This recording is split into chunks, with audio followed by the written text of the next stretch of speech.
I never told my daughter what my wife had hidden inside the old camera sitting in the corner of my shop. When her husband started asking the wrong questions about the lease, my health, my future, I didn't argue, I just watched. Every visit, every move. So I installed a small camera he didn't even know existed. Then one afternoon while I was away, he picked up that camera and tried to open it. That night I watched everything back. That's when I knew this wasn't curiosity. It was a plan. And what he didn't know, my wife had already seen it all years ago. I'm grateful you're here. Before we begin, drop a comment and tell me, where are you watching from? City, country, I want to know. Some elements of this story have been shaped for narrative and educational purposes. Any resemblance to actual names or places is coincidental, but everything I'm sharing with you is worth hearing. The last customer left at 5:20, and by 5:30 I was alone again, the way I had been alone every evening for the past 9 years. I did not mind it the way people assumed I minded it. Solitude in a place you have occupied for 41 years takes on a different quality than solitude elsewhere. The shop had its own sounds at closing time. The tick of the repair lamp cooling, the faint creak of the wooden floor settling. The occasional car passing on Hargrove Street outside with the particular hiss of tires on damp autumn pavement. I knew all of it. The way you know the breathing of a house you have lived in long enough to stop hearing it consciously. I turned the sign from open to closed and stood for a moment, looking out through the front glass at Hargrove Street in the early dark. October in Millhaven comes down fast. By 5 o'clock, the street lamps are already on, casting their amber light over the sidewalk and the maple trees that the town planted in 1987, and that are now tall enough to make the street look like it was always supposed to look this way. The shop smelled the way it always smelled. Camera oil, old leather, the faint chemical trace of developer fluid that had soaked into the workbench wood so long ago that no amount of cleaning would remove it. Vivien used to say the shop smelled like patience. I think she was right, though. At the time I told her it smelled like a living. She had hung the wooden slat curtains in 1991, the ones on the south window, the ones that threw those particular bands of light across the repair bench on sunny mornings. Cedar with brass fittings, from a shop in Burlington that had since closed. I had never taken them down. There had never been a reason good enough. The last customer that evening had been a woman in her late 70s, white hair pinned carefully, a good wool coat, the kind of composed bearing that comes from a lifetime of not letting people see more than you intend. She had carried a Polaroid one step in both hands, the way people carry things that matter more than they look like they should. Her son had owned it. He had died in an automobile accident 11 months earlier on a highway outside Burlington, and the camera had stopped working sometime before that. She couldn't remember exactly when. She had found it in a box while clearing his apartment and had carried it for 3 weeks before deciding to bring it in. I don't even know if there's film in it, she said. I just thought if it could work again. She didn't finish the sentence. She didn't need to. I examined the camera while she sat in the customer chair. The mechanism was simple. A jammed film advance, a small gear slipped from its track. The kind of repair that takes longer to explain than to perform. I worked in silence for 45 minutes. She sat with her hands folded and watched or looked out the window or both at once. When I set it on the counter and showed her that the advance moved freely again, she pressed the test button and the flash fired once in the quiet shop. A sharp white light that lasted a fraction of a second and left the room looking darker than before. How long have you done this? She asked.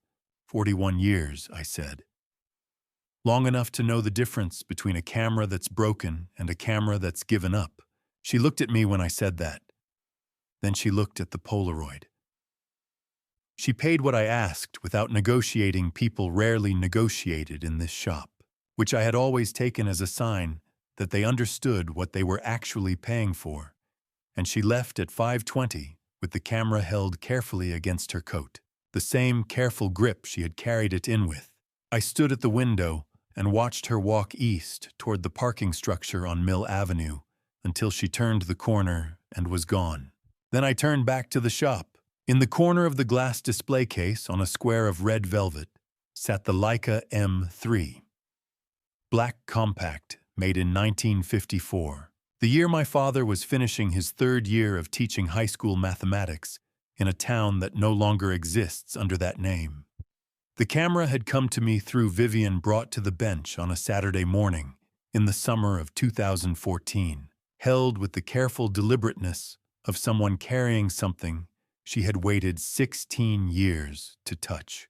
I had kept it there ever since, in the place that seemed most natural for it, which was also the place where it was visible every day and where I never quite managed to look at it directly. I had never repaired it. There was nothing to repair. The Leica M3 was in better condition than most cameras I received that had been used and maintained carefully for their entire lives. I had never sold it, though I had been offered reasonable prices twice. I had kept it because it had seemed from the first day it sat on that velvet square, like something that was waiting rather than abandoned. I picked it up. I held it the way I held it every evening, not examining it, not inspecting it, just holding it. The way you hold something that connects you to a time and a person and a set of circumstances that you are still, after 9 years, in the process of understanding. Vivien had been the last person to touch it before I placed it back on the velvet square in January 2015.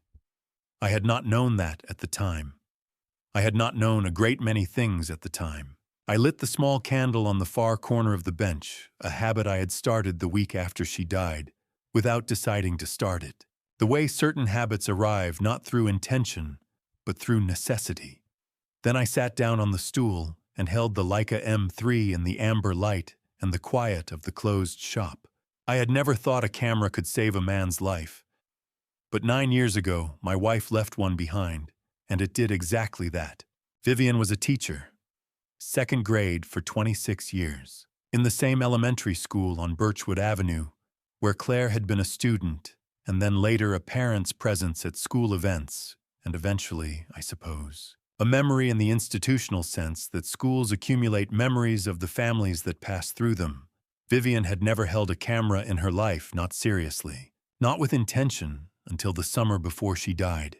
What she found inside this one changed everything I thought I knew about the people closest to me.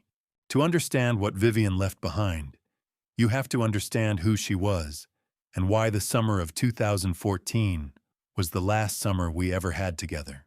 Most people, when they think about a person they've lost, start with the big things: the wedding, the children, the years. I've done that too. In the quiet hours when the shop is closed and the candle has burned down to almost nothing. But when I think about Vivien, really think about her, I always come back to small things first. The way she corrected student papers at the kitchen table with a red pen she kept behind her ear. The way she always knew when a student was struggling before the student knew it themselves. The way she laughed, starting in her shoulders, working its way up. 26 years in a second-grade classroom in Millhaven will give a person a particular kind of patience, and Vivien had it in abundance. She applied it to everything: difficult children, difficult parents, and one difficult camera repairman who sometimes forgot that not everything needed to be taken apart to be understood. She was 58 years old when the doctors in Burlington gave us the diagnosis: pancreatic cancer, stage 4. The kind of news that arrives in a hospital room and rearranges everything in the world outside it. We drove home from Burlington in the kind of silence that has nothing to do with peace. I remember the way the light looked on Lake Champlain as we crossed the bridge, flat and gray, the way water looks when the sky can't decide what it wants to be. The doctors gave her somewhere between 4 and 8 months. Vivien listened to all of it carefully, the way she listened to everything, and then she asked 2 questions. The first was practical, something about medication and timelines that I've since forgotten. The second was this: what's the best way to spend the time I have left? The doctor looked surprised by the question. I wasn't. That was Vivien. She came to a decision within the week. She told me one evening on the back porch of our house on Birchwood Avenue while the fireflies were just beginning to come out in the yard. She said she wanted to learn how cameras worked, not to become a photographer, not to take pictures, just to understand, to finally close the distance between herself and something her father had loved before she no longer had the chance. Her father, Raymond Howell, had been a documentary photographer in Vermont through the 1950s and into the early 1960s. He photographed mill towns' farm workers, the changing seasons along the Connecticut River Valley, the kind of quiet, careful work that doesn't make a person famous, but does leave something behind. He died of a heart attack in the winter of 1967 when Vivien was 12 years old. She told me once that she remembered almost nothing about the days immediately after, just the particular quality of cold in the house, and the way his camera sat on the shelf in the hallway for months before anyone moved it. That camera was the Leica M3.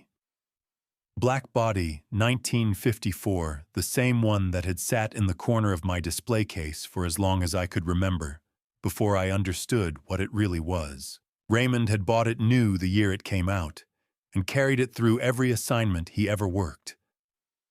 When he died, it passed to Vivien's mother, and when her mother died in 1998, it came to Vivien. She had kept it in a shoebox on the top shelf of the bedroom closet for 16 years. She had never once opened the case. She brought it to the shop on a Saturday morning in late June 2014, holding it with the particular care of someone transporting something irreplaceable, which in every sense that mattered it was. "Teach me how it works," she said, setting it on the repair bench between us. "I want to understand what my father loved. I should tell you something about the Leica M3 because it matters to this story. It was made in Wetzlar, Germany, beginning in 1954, and it is, by any honest measure, one of the finest mechanical cameras ever built. It has no battery, no electronics of any kind. It runs entirely on precision engineering gears, springs, levers, and the careful calibration of metal against metal. To use one properly, you have to slow down. You have to think before you shoot. Raymond Howell understood that. I think that's why he loved it. For 3 weeks at the end of that summer, every Saturday and Sunday afternoon, Vivien sat at the repair bench while I walked her through the camera, how the shutter curtain worked, how to clean the rangefinder glass without leaving streaks, how to advance the film and feel by the resistance of the winding lever alone whether the mechanism was running true. She was a careful student, methodical, unhurried, asking questions that went straight to the center of things. She reminded me more than once why I had married her. It was on the 3rd Saturday that she found it. She had the camera open, bottom plate, removed the way you do when you're inspecting the film transport, and she stopped. Her hands went still. She looked up at me with an expression I hadn't seen before, something between surprise and recognition.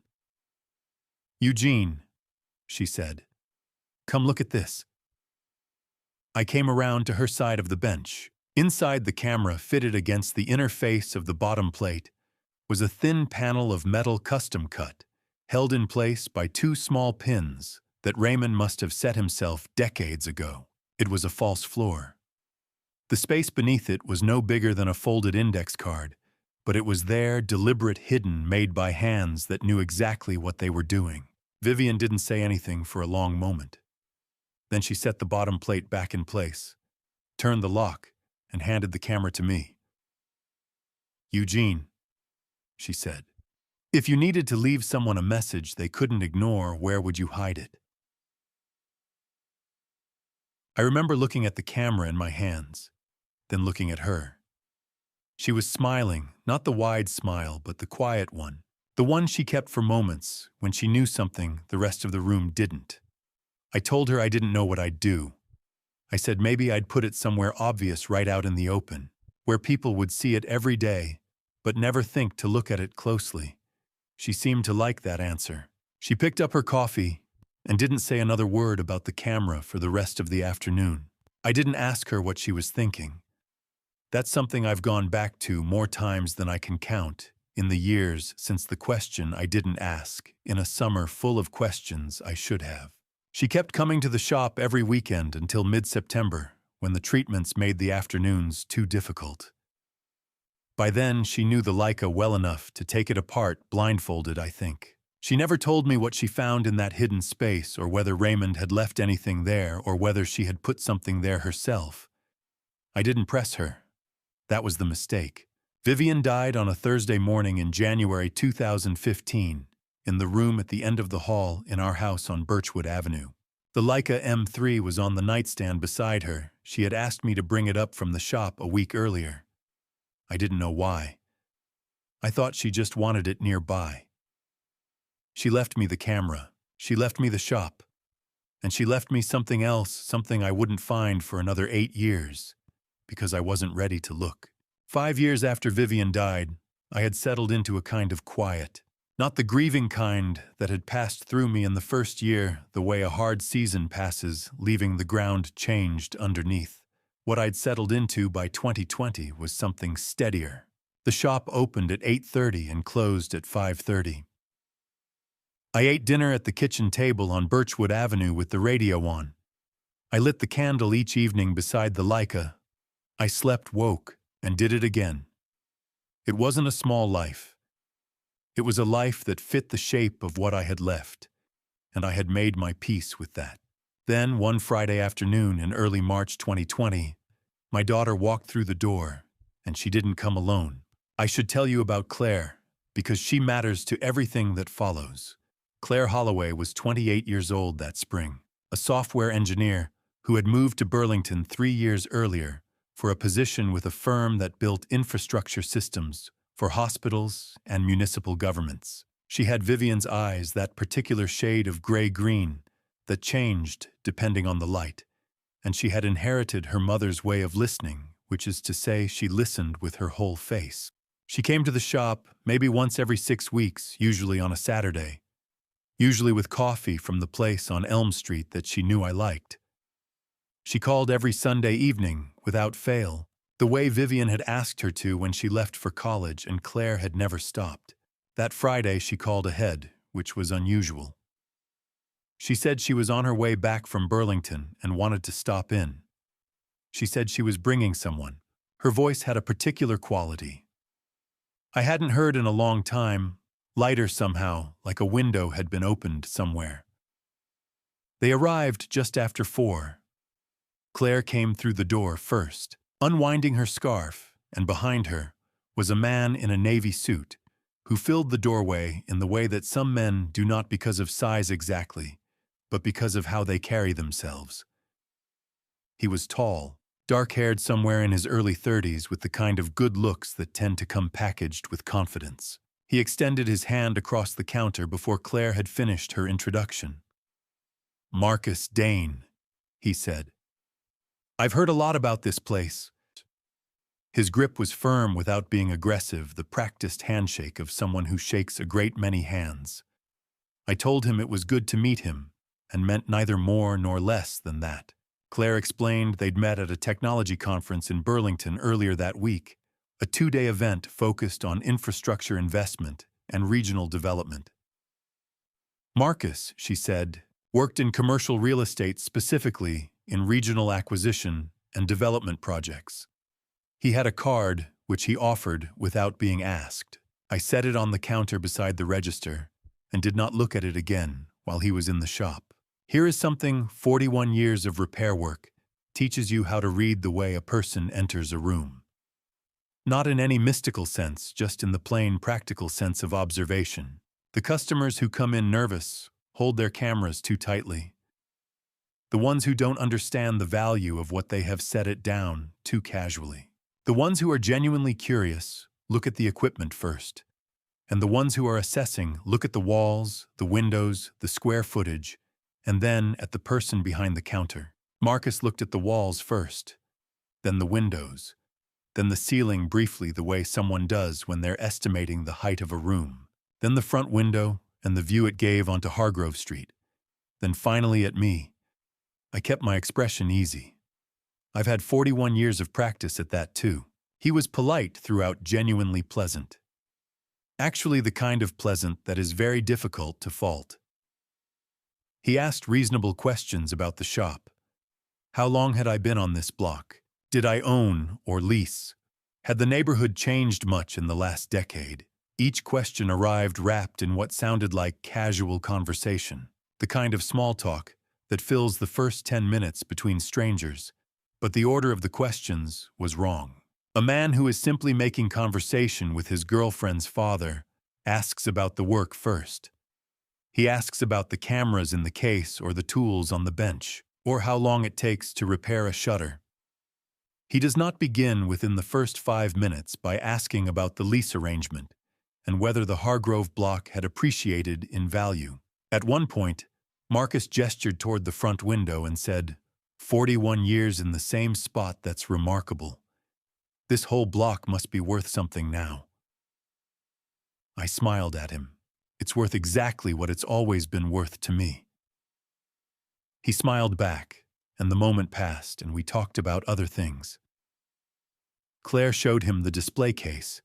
He asked a few questions about the cameras there, surface questions, the kind that satisfied Claire that he was interested. When they left 20 minutes later, Marcus shook my hand again with the same practiced confidence and said it had been a real pleasure. Claire hugged me at the door and mouthed "Call you Sunday" over his shoulder. I stood at the front window and watched them walk down Hargrove Street to his car, a dark gray sedan late model maintained rather than flashy. I watched until they turned out of sight. Then I went back to the bench.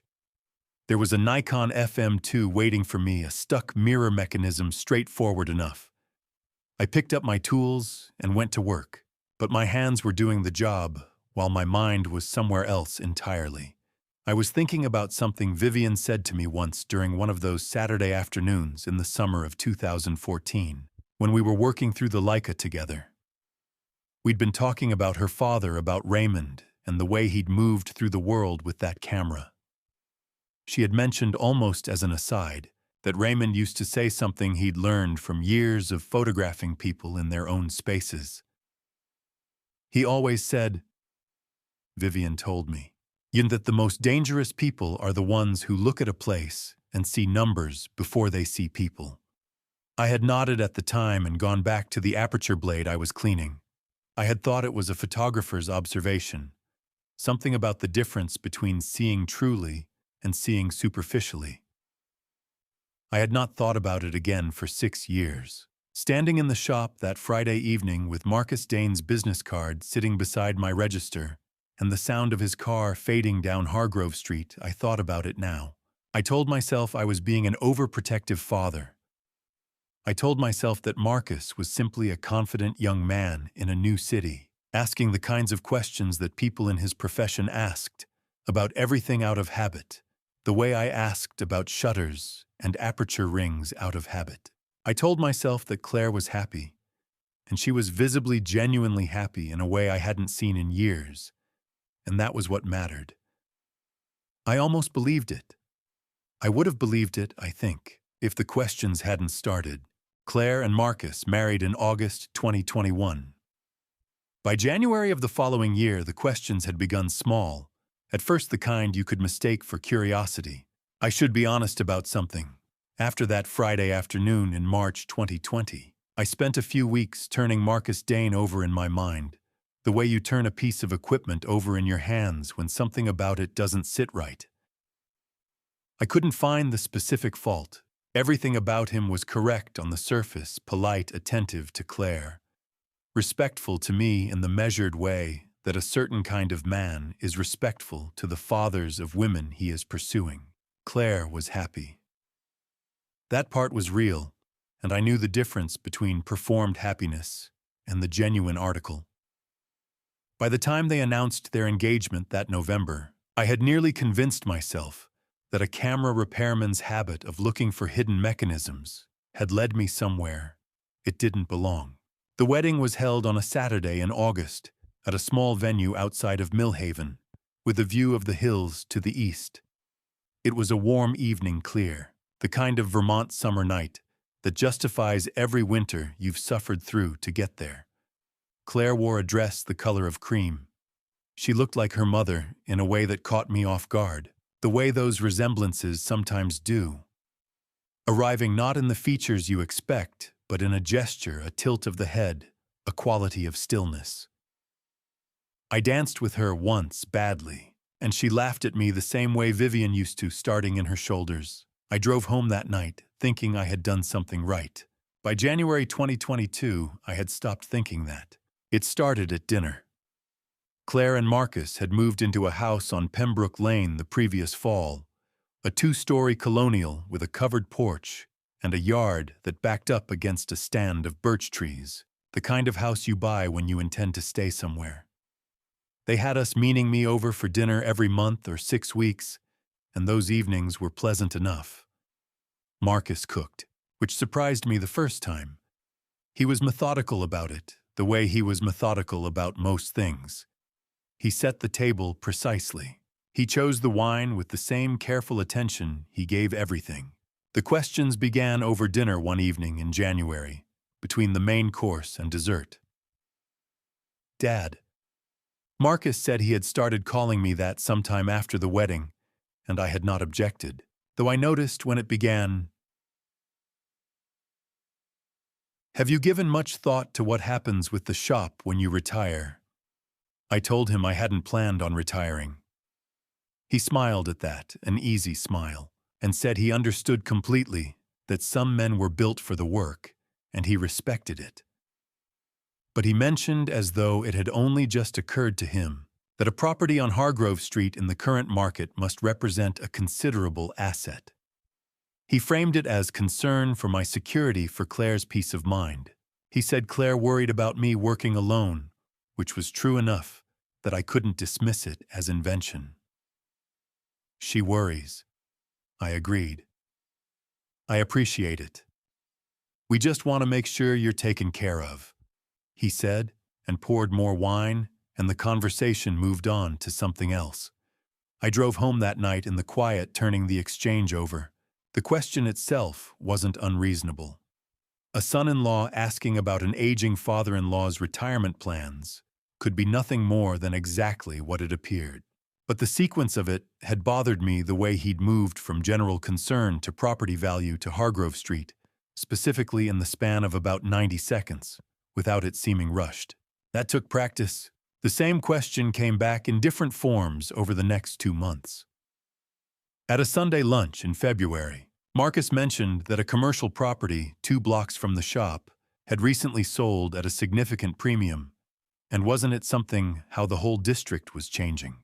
At a dinner in early March, he asked whether I owned the building outright, or least just curious. He said in case there were options worth knowing about for tax purposes. Each time, the question arrived wrapped in something that sounded like care. Each time I answered simply and moved on. I kept a small notebook, brown cover, unlined pages, the kind I'd used for repair notes for 30 years. I started writing the dates and the questions down. Then came the afternoon that changed things. Doris Kaplan had worked in my shop for 12 years. She was a compact, efficient woman in her late 50s who had come to me originally to have her husband's Argus C3 restored and had never quite left. She knew the inventory the way I knew it, by feel as much as by sight, and she had a particular system for the paper files in the back office, lease documents, vendor contracts, insurance records, tax filings, all arranged in a specific order she had established in her first year and never deviated from since. On a Thursday afternoon in late March 2022, Marcus stopped by the shop. He said he was picking Claire up for dinner, and she'd asked him to meet her there.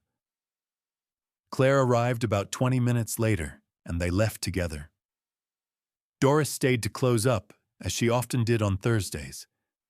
The next morning, she came to me before we opened.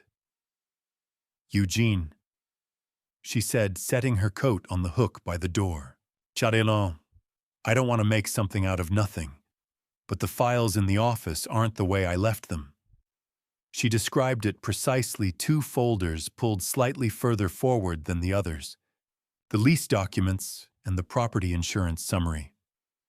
Not dramatically out of place, the kind of shift you'd only notice if you'd arranged them yourself and had reason to look carefully.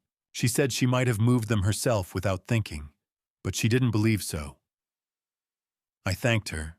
I told her I'd take care of it. I did not tell her what I was already thinking. That evening, I drove to a camera equipment supplier I used in Burlington and purchased a small digital recording module, the kind used in wildlife observation cameras, no larger than a deck of cards. I had an old Nikon F-body sitting on the shelf in the back room, a camera from the early 1960s that had come in as a trade-in years ago and never sold. Its body was solid black metal, deep enough, with enough interior space once the optics were removed. I spent the better part of that Sunday afternoon fitting the module inside it, positioning the lens to cover the counter and the office doorway, running a thin wire to a small battery pack tucked behind the shelf where I kept my lens cleaning supplies. On Monday morning, I set the modified Nikon F in the display case at the end nearest the office door, facing outward, indistinguishable from the dozen other cameras sitting there. I tested the angle 3 times before I was satisfied. I didn't know yet what Marcus was truly after. But I knew one thing Vivien had taught me, or rather, one thing she'd reminded me that her father had understood before either of us: a camera doesn't lie. And I intended to let it do the talking. A week after I installed that camera, I drove to Callister Road. I needed someone who understood the law the way I understood cameras down to the smallest, most hidden part. Frank Obenhaus had his office in a building near the corner of Callister and Main, a 2-story brick structure that had been a dry goods store in a previous century and still carried that quality of solidity, as though the walls had been built to hold something heavier than paper files and legal arguments.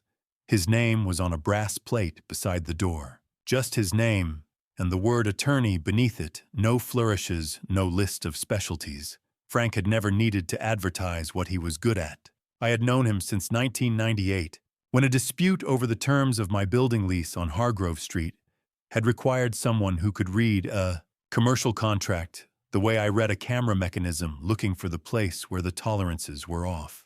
Frank had found it in 40 minutes. We had stayed in touch in the way that men of a certain generation stay in touch, not frequently, but reliably. A phone call every few months. The occasional lunch. He had come to Vivien's service in January 2015 and stood in the back without being asked, which I have never forgotten. He was 64 now, built like a man who had once been athletic and had settled into a kind of measured solidity. He kept his office the way I kept my bench, spare, functional, everything in its place for a reason. When I called that morning and asked if he had time, he told me to come at 8:30. He was already at his desk when I arrived, coffee made, legal pad open. I told him everything. The questions at dinner beginning in January. The rotation of concerns, retirement property value, the lease arrangement, the asset implications. The way each question arrived dressed in something that sounded like care. Doris and the files. The camera I had installed in the Nikon F body. I laid it out in sequence.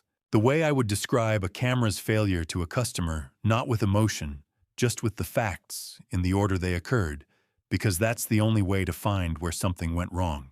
Frank wrote while I talked. He did not look up often. When I finished, he set down his pen and looked at me across the desk. "Eugene," he said, "you're not paranoid, you're observant. There's a difference." He explained what he could do, and more importantly, what he could do legally. In his 14 years as a federal prosecutor with the U.S. Attorney's Office in Burlington, where he had handled real estate fraud and money laundering cases across northern New England, he had developed both the knowledge and the contacts to move through certain kinds of information without leaving footprints. Business registration records in Vermont were public documents accessible to anyone through the Secretary of State's office. Court filings were public record through the Vermont judiciary system. Property transaction histories were filed with the county clerk and open to inspection. None of this required a warrant or a court order.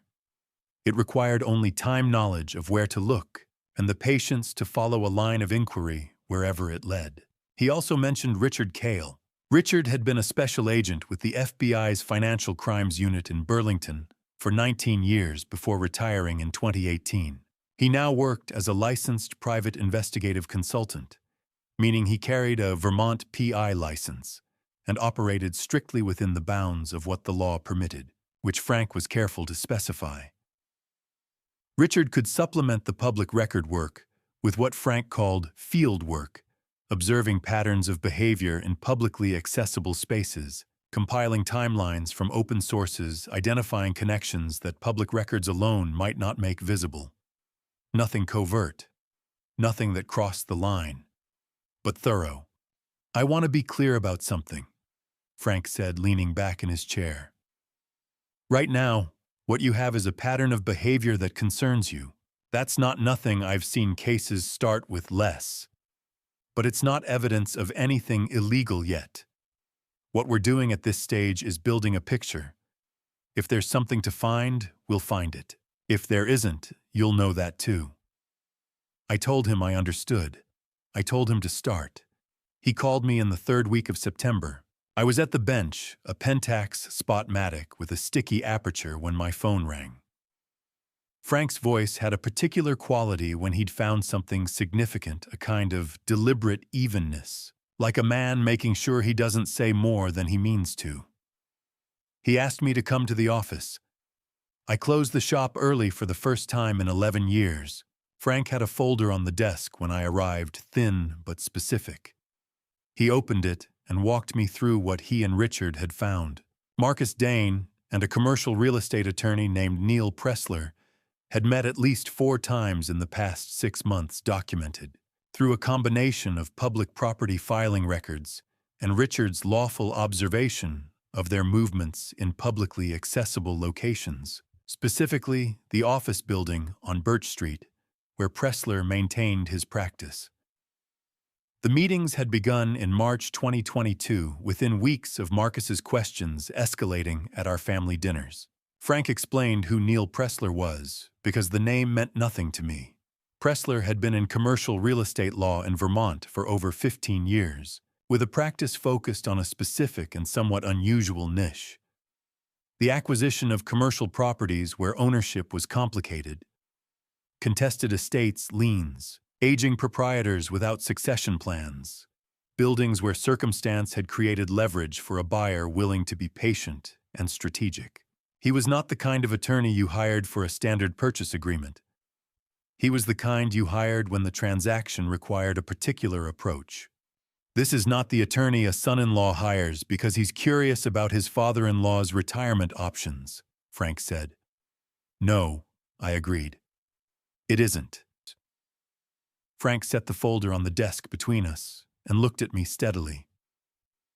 "Marcus isn't working alone, Eugene. And whoever he's working with, they've done this before." I drove back to Hargrove Street in the early October dark and sat in the shop for a long time after. The camera I'd hidden in the Nikon F-body had been running for 5 months. Frank had confirmed that the concern I'd carried since that Friday afternoon in March 2020 was not the invention of an old man's imagination. Something was being built around me carefully, patiently, by people who understood how to do it. I didn't know yet how large it was. That would come later. What I knew that evening was enough. The shape of it had begun to show, the way a photograph develops in the tray, slowly at first, then all at once. Frank's words stayed with me through October. Then, on a Thursday afternoon in November, Marcus came to the shop alone for the first time. I heard the bell above the door at 4:15. I was in the back room reassembling a Canon AE1 that had come in with a broken shutter spring, and I took a moment before coming out long enough to hear footsteps cross the front room, pause near the repair counter, and then move toward the office doorway. Not browsing, orienting, I set down the Canon and walked out. Marcus was standing near the glass display case with his hands in his coat pockets, looking at the cameras behind the glass with the expression of a man who is looking at one thing while thinking about something else entirely. He turned when he heard me and smiled, the easy, open smile that I had seen across 40 or so family dinners and that I had until April taken entirely at face value. "Quand?" he said. I was in the neighborhood. Claire mentioned she left a camera here for repair, thought I'd save her a trip. The camera in question was a Minolta Hymatic F that Claire had dropped off in September. I had finished it in October. It had been sitting in the ready shelf for 6 weeks. "I have it," I said. "Give me a minute." I took my time going to the shelf. Long enough to be natural, not long enough to be deliberate. When I came back and set the Minolta on the counter, Marcus was still near the display case, but he had moved slightly closer to the door that led to the back office. Not inside it, just closer. "How's business?" he asked. "Steady," I said. "Same as always." He picked up the Minolta and turned it over in his hands. He was not looking at the camera. He was doing what people do when they want to appear occupied while they think. "You know," he said, setting it back down. "I was talking to someone the other day about this part of Hargrove. The whole corridor is changing, Dad. New development coming in from the north end. The waterfront project. It's going to look very different in 5 years." He paused. "Have you ever thought about what this place could become, what it could be worth?" I looked at him steadily. "It became exactly what it was always meant to be," I said. 41 years ago. He smiled at that. Not the easy smile, but a smaller one, the kind that appears when something lands differently than expected. He took the Minolta and said he'd let Claire know it was ready. I told him it was ready now he could take it. He said he'd rather she pick it up herself, that she'd want to check it was working properly. He left the camera on the counter and said he'd be in touch. He was almost to the door when his phone rang. He glanced at the screen and pushed through to the sidewalk without quite pulling the door closed behind him. The gap was perhaps 4 inches, enough to let in the cold November air and enough to carry sound. I did not move toward the door. I stood behind the counter and did not move at all. The voice I heard was Marcus's, lower than his indoor register, the clipped efficiency of a man handling business rather than performing warmth. "The lease structure is cleaner now. 3.1. Yes." A pause. "The old man's health will be a factor if that changes the timeline we adjust. Tell Neil to hold the filing until we know more." Then the sound of feet shifting on cold concrete. Then silence. He came back inside 30 seconds later, pulling the door closed behind him properly this time. The smile had not changed. That was the thing I kept coming back to afterward, not the words, but the fact that the smile had not changed at all. He said goodbye, said to give his best to Doris, and left. I stood behind the counter for a full minute after the bell above the door stopped moving. 3.1. Neil. The old man's health. I had been right from the beginning. Not suspicious, not cautious, not reading too much into ordinary behavior. Right. There was a structure, a number, a timeline, and I was the variable whose condition needed monitoring before the next filing could proceed. I turned off the front display lights and sat down on the stool behind the repair bench. That evening I lit the candle on the corner of the bench and sat with the Leica M3 in the amber quiet of the closed shop. It was the first time I had sat with it and asked a direct question, rather than simply holding it for the habit of holding it. Vivien had spent the summer of 2014 learning something about the world that she had then hidden in the most careful place she knew. Whatever she had found had been specific enough to require hiding and serious enough to require a letter. Had she encountered something like this before, this particular kind of patient, presentable pressure? Had she seen something in Marcus that she had not known how to say aloud? I didn't know. But I intended to find out. Then I remembered the phone call, August 2021. The second week of Claire and Marcus's honeymoon in Portugal. My phone had rung at 11 in the morning, early afternoon in Lisbon, and it had been Claire. She hadn't said much. She asked how the shop was. She asked if I was eating properly. Then she said, "I just wanted to hear your voice, Dad." I had been touched by it. A daughter thinking of her father from across the ocean on her honeymoon. I had not asked why she needed to hear my voice at that particular moment. I had not asked what was in the room behind her when she called. I was asking now. That night I couldn't sleep.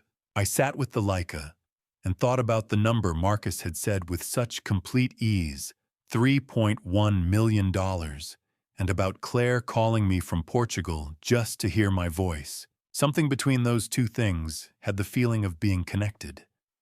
I just didn't yet know how. After that Thursday, I began reviewing the camera footage every night after closing. What I found over the next 2 months was not dramatic. It was worse than that. It was methodical. I had a system. Each evening, after I locked the front door and turned the sign, I carried the small laptop from the office shelf to the repair bench, connected it to the recording module's storage drive, and worked backward through the footage in sequence, not skimming, not fast-forwarding past the quiet stretches, but watching at full speed, the way you read a repair log, every entry in order, because you never know which line contains the fault. The camera in the Nikon F body covered the counter, the display case along the left wall, and the open doorway to the back office. The angle wasn't perfect. I'd done what I could with the space I had, but it was sufficient. It showed me what I needed to see. Most of what I saw was ordinary. Customers at the counter.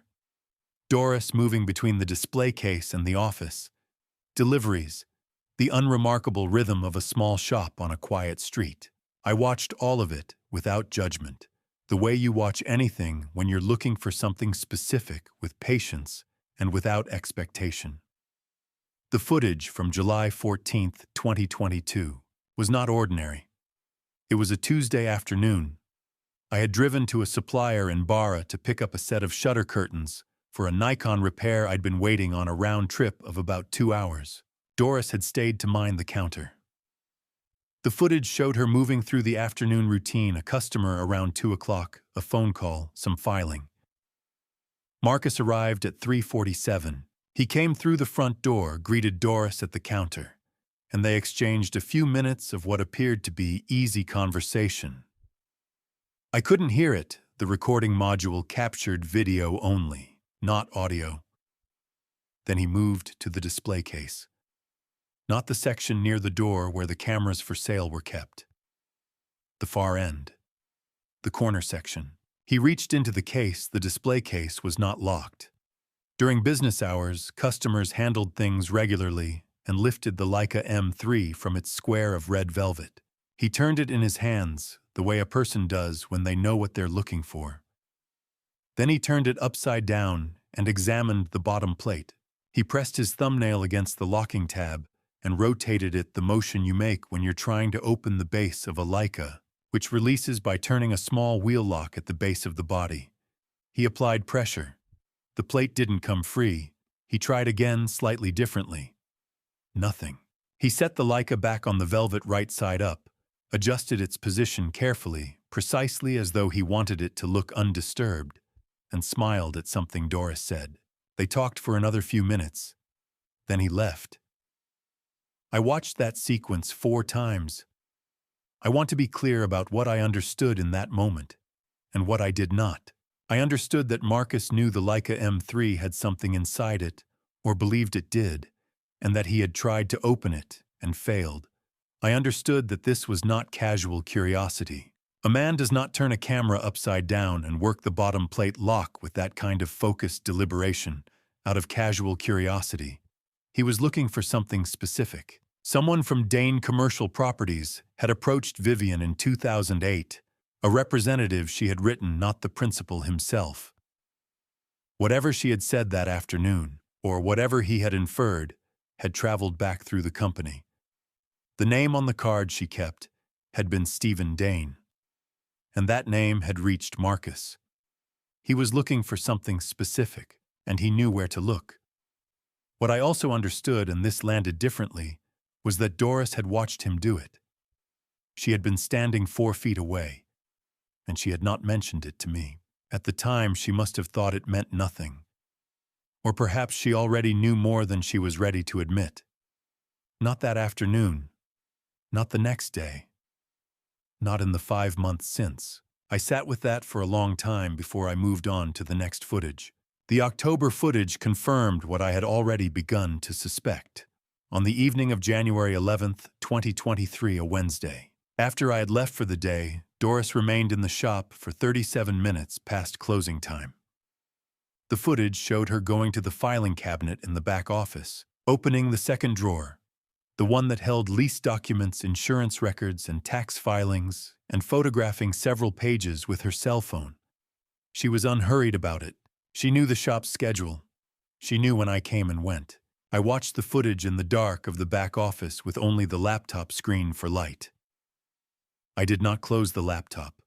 I did not make a sound. I simply noted the date and the time and continued watching. It was Frank who called me the following week with the third piece.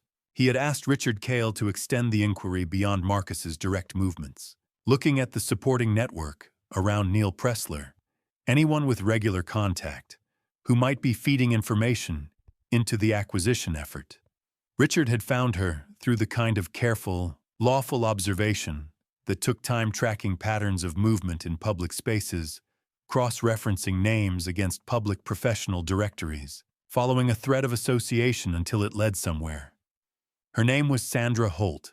She worked as a client services coordinator at a regional health insurance company that administered the supplemental coverage plan I had carried for 11 years. The plan that processed my annual physicals, my prescription records, my cardiology follow-up from 2019.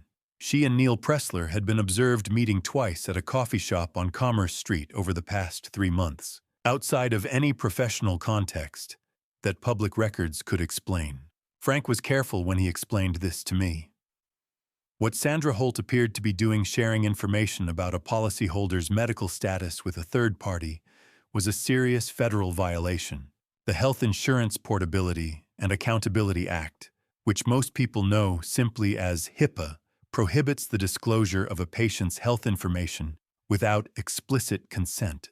The penalty for willful violation runs into significant fines and potential criminal charges. She was, in other words, not simply helping someone. She was breaking the law to do it. What Marcus wanted from her was simple. He wanted to know how healthy I was. He wanted to know how much time he had. I closed the laptop and sat in the dark for a long time. The shop was completely quiet. No traffic on Hargrove Street. No wind, just the faint tick of the mantel clock above the display case. 3 things assembled in sequence. Marcus at the Leica's bottom plate trying to get inside. Doris at the filing cabinet photographing what was there. Sandra Holt at a coffee shop on Commerce Street, meeting a real estate attorney to discuss a 72-year-old man's medical records. I thought about what Vivien used to say about her father, about the patience that good photography required. Raymond never rushed a photograph, she had told me once, sitting at the bench in the summer light. He waited for the right light. I decided I would wait for the right light too. By February 2023, I had endured enough. Not enough to go to court, but enough to have a conversation. On a Tuesday evening after I locked the front door, I asked Doris to stay. She knew something was coming. I could see it in the way she set down her coat instead of putting it on, deliberate. The motion of a person who has been waiting for a particular door to open and has decided when it finally does not to run from it. I made 2 cups of coffee. I set one in front of her and kept one for myself, and we sat across from each other at the repair bench the way we had sat across from each other for 12 years of Monday morning openings and Saturday afternoon closings. Outside, snow was falling in the thin, patient way of a February evening that has nowhere else to be. I know about Harold, I said, and I know about the $15,000. Richard found the transfer. Doris did not deny it. She looked at the coffee cup for a moment, and then she looked at me, and then something in her face gave way, not the sharp collapse of someone caught, but the slower release of someone who has been carrying a weight alone for too long, and has finally been given permission to put it down. She cried quietly. I waited. When she was ready, she told me. Marcus had approached her in December 2022, not at the shop, but at the parking lot of the Mercy General Outpatient Center, where she went twice a week with Harold for his treatments. He had known her schedule. He had known Harold's name and his diagnosis, and the approximate size of the gap between what their insurance covered and what the hospital required. He had been pleasant about it. That was the detail that seemed to disturb her most, how pleasant he had been. He said he only needed copies of certain documents, the shop's lease agreement, the current insurance policy, the property tax filings. Business information, he called it. Background for a development proposal he was putting together. He said it wouldn't hurt Eugene. He said it was just numbers, just paperwork, just the kind of thing that informed conversations between reasonable people. She had not believed him entirely. But Harold needed the money, and she had taken it. He came to you at the hospital, I said. Yes, I sat with that for a moment. The snow outside the window made no sound. How many times have you passed information to him since December? 3 times, she said. Copies. Nothing I thought would... She stopped. I don't know what I thought. I looked at Doris Kaplan 12 years across that counter. 12 years of the particular loyalty that accumulates between two people who open and close the same small space every working day. I thought about Harold, who had come to the shop Christmas party for 11 consecutive years, and who made a specific point of complimenting whatever Doris had baked that morning. I thought about what it cost a person to make the choice she had made, and what it cost to sit here now and admit it. I was not angry. Anger would have been easier, and easier was not what the situation required. Doris, I said, I'm not going to let you go, and I'm not calling Frank tonight. She looked up. So what I need from you is to keep working. Same hours, same tasks, same everything. I paused to let that settle before continuing. But from now on, anything you pass to Marcus comes through me first. You give him what I decide, you give him enough to keep him confident, not enough to do any actual damage. He needs to believe the plan is still moving. We're going to let him believe that. She was quiet for a long moment. And if he asks for something specific, you tell me first, always. It was not a kind choice to offer her. It was the only available one, which is a different thing. She understood that. The nod she gave me was not grateful exactly. It was the nod of a person who has recognized the shape of the path in front of them and accepted that there is no other. I stood and placed my hand briefly on her shoulder, the gesture of a man who had made his decision and did not need to add anything to it. Harold needs to get well, I said. Keep your attention on that. She put on her coat at the door and then paused with her hand on the frame. Eugene, she said, be careful. Whoever Marcus is working for, they're not small. I thanked her.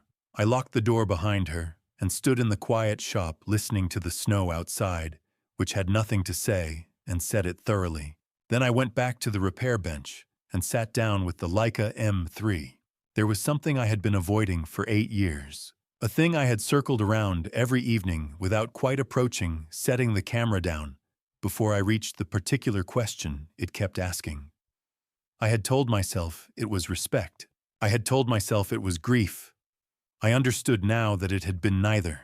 It had been fear. I decided that February evening to stop being afraid of a camera. Before I tell you what was inside that camera, drop a camera in the comments so I know you're still here. A note: this story contains some fictionalized elements shaped for storytelling purposes. Names and settings are coincidental, but what it teaches, I believe that part is worth your time. March passed slowly. April arrived with mud season, and the particular smell of wet Vermont earth that comes up through the sidewalk cracks on. Warm mornings and reminds you that the ground has been frozen for 5 months and is only now remembering what it is. On the 3rd Sunday of April 2023, I finally picked up the Leica M3, not to hold it, not to clean it, to open it the way Vivien had shown me in the summer of 2014, the way I had not opened it since. Because opening it had always meant arriving at the question I had not been ready to answer. The shop was closed. The candle was lit on the far corner of the bench, the same as every evening. Outside Hargrove Street was quiet in the way it was quiet on Sunday nights, no foot traffic. The occasional car, the street lamps doing their amber work on empty pavement. I set the Leica M3 on the velvet square and looked at it for a moment. Then I pressed the lower left corner of the base plate light pressure, the way Vivien had demonstrated with her index finger, patient and deliberate, and slid the bottom panel to the right. It moved exactly as it had moved in 2014. Precision engineering from 1954 still operating within tolerance after 70 years. The cavity beneath the film chamber was small, perhaps 3 centimeters deep enough for a folded piece of paper, and nothing larger. There was a piece of paper inside.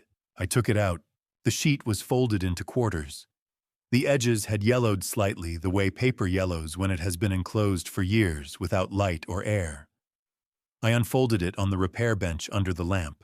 Vivien's handwriting, the careful, evenly spaced cursive of a woman who had taught second graders to form letters for 26 years and had never lost the habit of writing as though legibility were a form of courtesy. The date at the top of the page, December 2014, 1 month before she died. I read it slowly the way you read something that has waited a long time to be read. She began by telling me about something that had happened in 2008, something she had handled alone because I had been occupied with the shop during what she described without complaint as a particularly demanding autumn. A man had come to her school, not to her classroom, but to the parking lot, on a Tuesday afternoon in October when she was walking to her car after the faculty meeting. He had introduced himself as a representative of a regional development company. He had been well-dressed and pleasant, and entirely specific. The Hargrove Street corridor was under active consideration for priority commercial redevelopment, he said, and property owners in the affected area would benefit from early conversations about their options. He had given her a card. The company name was Dane Commercial Properties. His employer, he said, was a regional principal named Stephen Dane. Vivien had thanked him and driven home and said nothing to me, but she had kept the card. And over the following weeks, she had done what Vivien did when something bothered her. She had researched it quietly and thoroughly. The way a person researches something when they are not yet sure whether they have found a problem or simply an unpleasant coincidence. She had found 2 civil cases in Vermont County records. Both involved property acquisitions in which Dane Commercial Properties had been a party. In both cases, the sellers had been elderly owners of small commercial properties. In both cases, there had been a pattern initial approach, extended negotiation, evidence of pressure applied through third-party channels, a zoning complication here, an insurance irregularity, there followed by a below-market sale within 18 months of first contact. Neither case had resulted in criminal charges. Both had settled quietly. Eugene, she wrote, and I could hear the particular register she used when she was telling me something. She needed me to take seriously. If anyone ever approaches you or the children with an offer to buy the shop, and the name Dane appears anywhere near the conversation, do not sign anything. Not until you have spoken with Frank. She wrote one more line below that. I am telling you this in the only way I trust will reach you at the right moment. You know where to look. You always have. I folded the letter. I sat with it in my hands for a long time. The candle burned on the corner of the bench. The shop was very quiet. Vivien had been dead for 8 years. She had known not about Marcus, not about the specific shape the pressure would take, but about the name and the method and the history behind it. She had known in 2014 and had written it down and placed it in the one object she was certain I would eventually open in my own time when I was ready. She had trusted me to get there. I picked up the phone and called Frank. He answered on the second ring, which was typical. Frank had always kept his phone close in the evenings, a habit from his years at the U.S. Attorney's Office that he had never entirely left behind. Frank, I said, I need you to look up a name. Stephen Dane. A pause. Eugene. His voice had shifted the way Frank's voice shifted when something moved from the category of concerning to the category of significant. "Where did you hear that name?" I told him. I told him about the letter about the camera about December 2014 and the parking lot at Vivien's school in October 2008. I told him about the 2 civil cases she had found and the pattern she had described. The silence on his end lasted longer this time. "Come to my office tomorrow morning," he said. First thing. I was at Frank's office at 7 in the morning. He had been there for an hour already. Frank Obenhaus had spent 14 years as an assistant U.S. attorney before leaving the government in 2009 to open a private practice on Callister Street. He was 65 years old, methodical in the way that people become methodical when they have spent decades building cases that required everything to hold under pressure. When I arrived, he had already made coffee, already cleared his desk, and already laid out a thin manila folder with the name Dine written across the tab in his compressed, precise handwriting. "Sit down," he said. I sat. "I know that name," he said, "because in 2011 I ran a preliminary investigation into Dane Commercial Properties as part of a broader fraud inquiry. We couldn't make a case, not enough documentation at the time, and a key witness declined to cooperate. But the file existed. I kept detailed personal notes when I left the office, the kind of thing a prosecutor writes for himself, not for the file." He paused. "When you called last night, I pulled it. Then I called Richard Cale. Richard Cale was a former FBI financial crimes analyst who had retired to Burlington 3 years earlier and who occasionally assisted Frank on complex civil matters. By the time I arrived at Callister Street, Richard had already run a current search on Dane Commercial Properties through the Vermont Secretary of State's database and 3 national business registry systems. Frank unfolded a map of Hargrove Street and laid it flat on the desk between us. 7 of the 11 commercial properties on the eastern corridor of Hargrove Street had changed ownership in the past 5 years. Frank pointed to each one: a dry cleaner, a framing shop, a vacant storefront that had been a jeweler until 2022, mixed-use buildings near the Mill Avenue intersection, and 2 others closer to the north end. Different buyers on paper, different LLC names, the same registered agent on every filing, a name that appeared in the 2011 file as well. A paralegal who had processed incorporation documents for 4 separate Dane-adjacent entities over the past decade. "Dane Commercial Properties is assembling a block," Frank said. "The plan," and Richard confirmed this through a commercial development proposal filed with the Millhaven Planning Commission in 2021, "is a mixed-use commercial complex, retail on the ground floor, office and residential above. Estimated development value $18 million. He placed his finger on the corner parcel at the intersection of Hargrove and Mill, the Holloway Repair and Camera Shop. "Without the corner building," he said, "the footprint doesn't work. The project requires continuous frontage along both streets for the anchor retail spaces. Your building is the last piece. It has been the last piece since at least 2020, when Dane acquired the adjacent property." I looked at the map. I looked at the finger on the corner. "Marcus," I said. Frank moved to the second page of Richard's report. Marcus Dane, younger brother of Stephen Dane by 6 years, was listed as Regional Operations Director of Dane Commercial Properties in the company's most recent annual filing. He had held that title since 2018. "The Burlington Conference where Marcus met Claire," Frank said. "March 2020. Richard pulled the attendee registration. Marcus was listed as a speaker on a panel about commercial corridor development in secondary Vermont markets." He looked at me. The conference venue was 45 minutes from Hargrove Street. Claire's employer had sponsored the event. Her name was on the attendee list, which was published on the conference website 2 weeks before the event, listed with her employer and her title. Richard found a LinkedIn profile that named her father. It took him approximately 4 minutes. I said nothing. She was selected," Frank said, not unkindly, simply as a fact that required stating. The meeting was not accidental. I sat with that for a moment. The April light came through Frank's office window at a low angle and lay across the map in a long, pale bar, illuminating the grid of Hargrove Street and the 7 marked parcels and the corner building that had been my address for 41 years. I thought about Claire. The particular question that had been forming since November, since the phone call through Marcus's half-open door, since the evening in the closed shop with the candle and the Leica was present, now fully shaped, impossible to ignore entirely. Had she known? I thought about the phone call from Portugal in August 2021, her voice carrying that particular quality, the careful, controlled steadiness of someone who was working to sound normal and not entirely succeeding. "I just wanted to hear your voice, Dad." I put the question away. It was not the right question for this morning.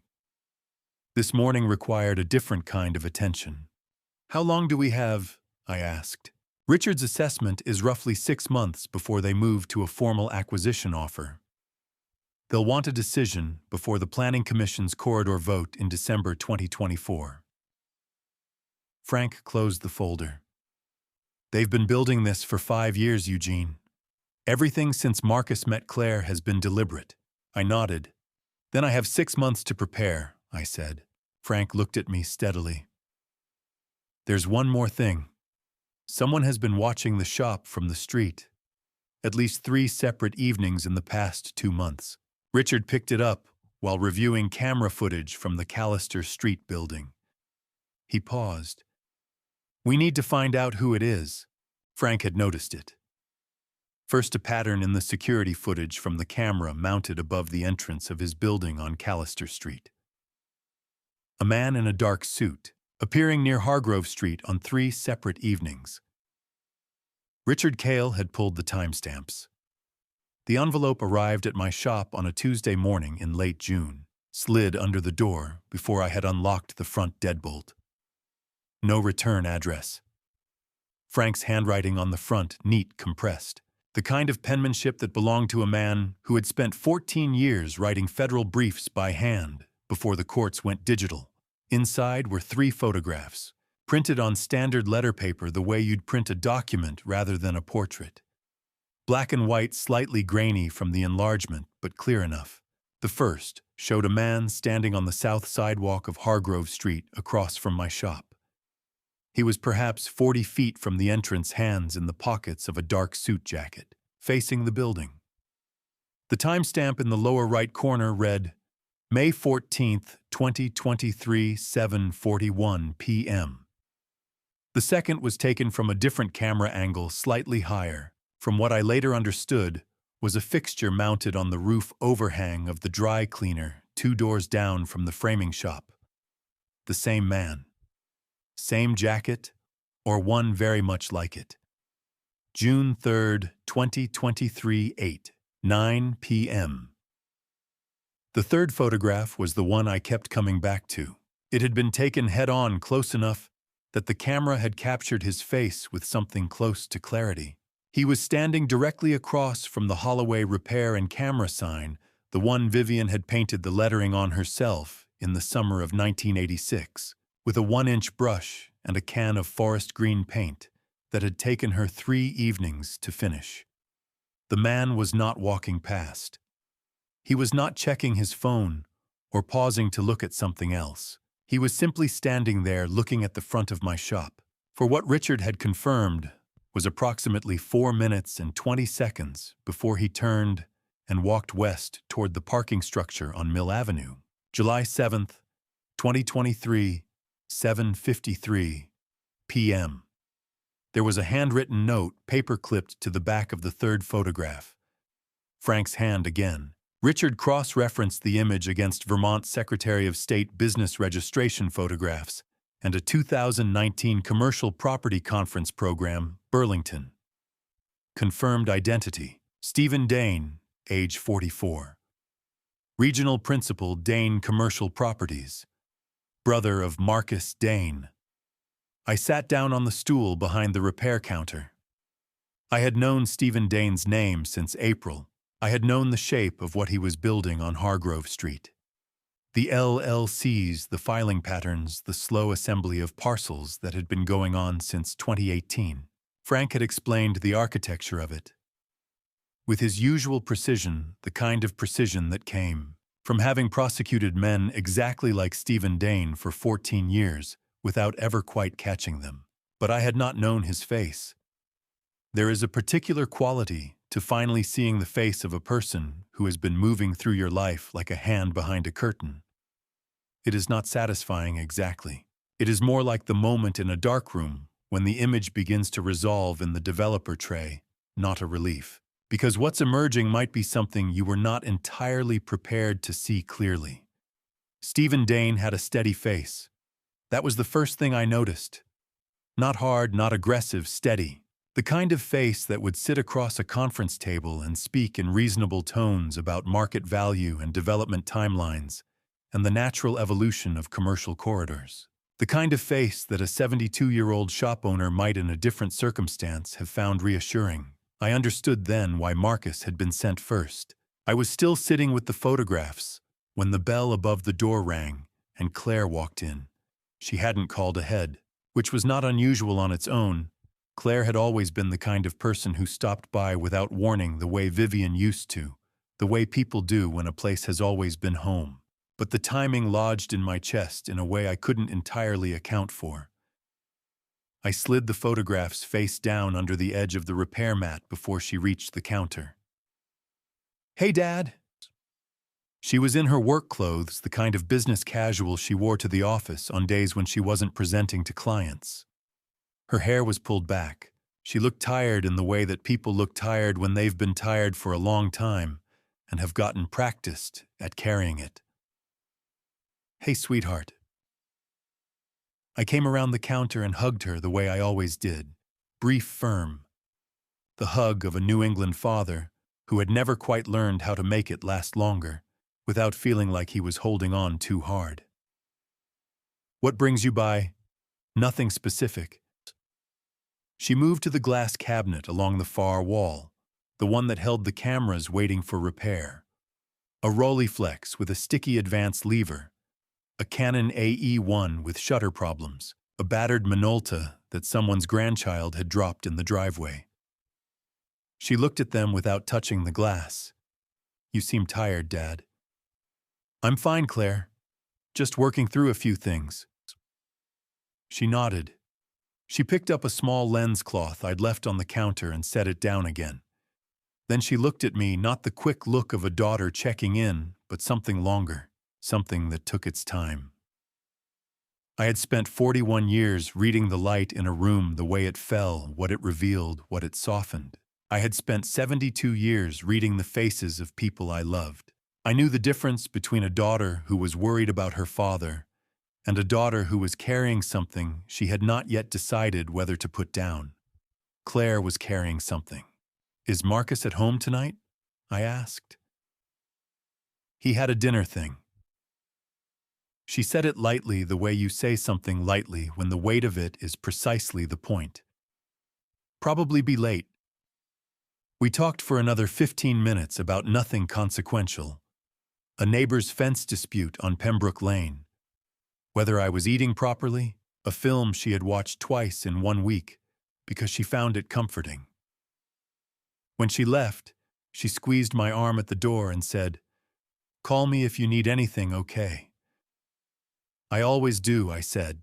I watched her car back out of the small lot beside the shop and turn west onto Hargrove Street. Then I turned back to the counter and lifted the photographs out from under the repair mat. I stood at the front window, with the third one, Stephen Dane, looking at my sign 4 minutes and 20 seconds on a July evening, and I watched the spot on the sidewalk where he had stood, as though some trace of the moment might still be legible in the concrete. 2 separate questions. 2 separate silences. But something told me they were tied together by the same thread, a thread that had first been pulled in August 2021 on a honeymoon in Portugal, when my daughter had called me from an ocean away and said almost nothing in a voice that was working very hard to sound like everything was fine. September came with the colors that Vermont makes better than anywhere else, and with something I hadn't expected, a letter from the IRS. It arrived on a Tuesday, the second week of September 2023. A standard white envelope printed return address from the IRS Service Center in Andover, Massachusetts. I almost set it aside with the rest of the week's mail.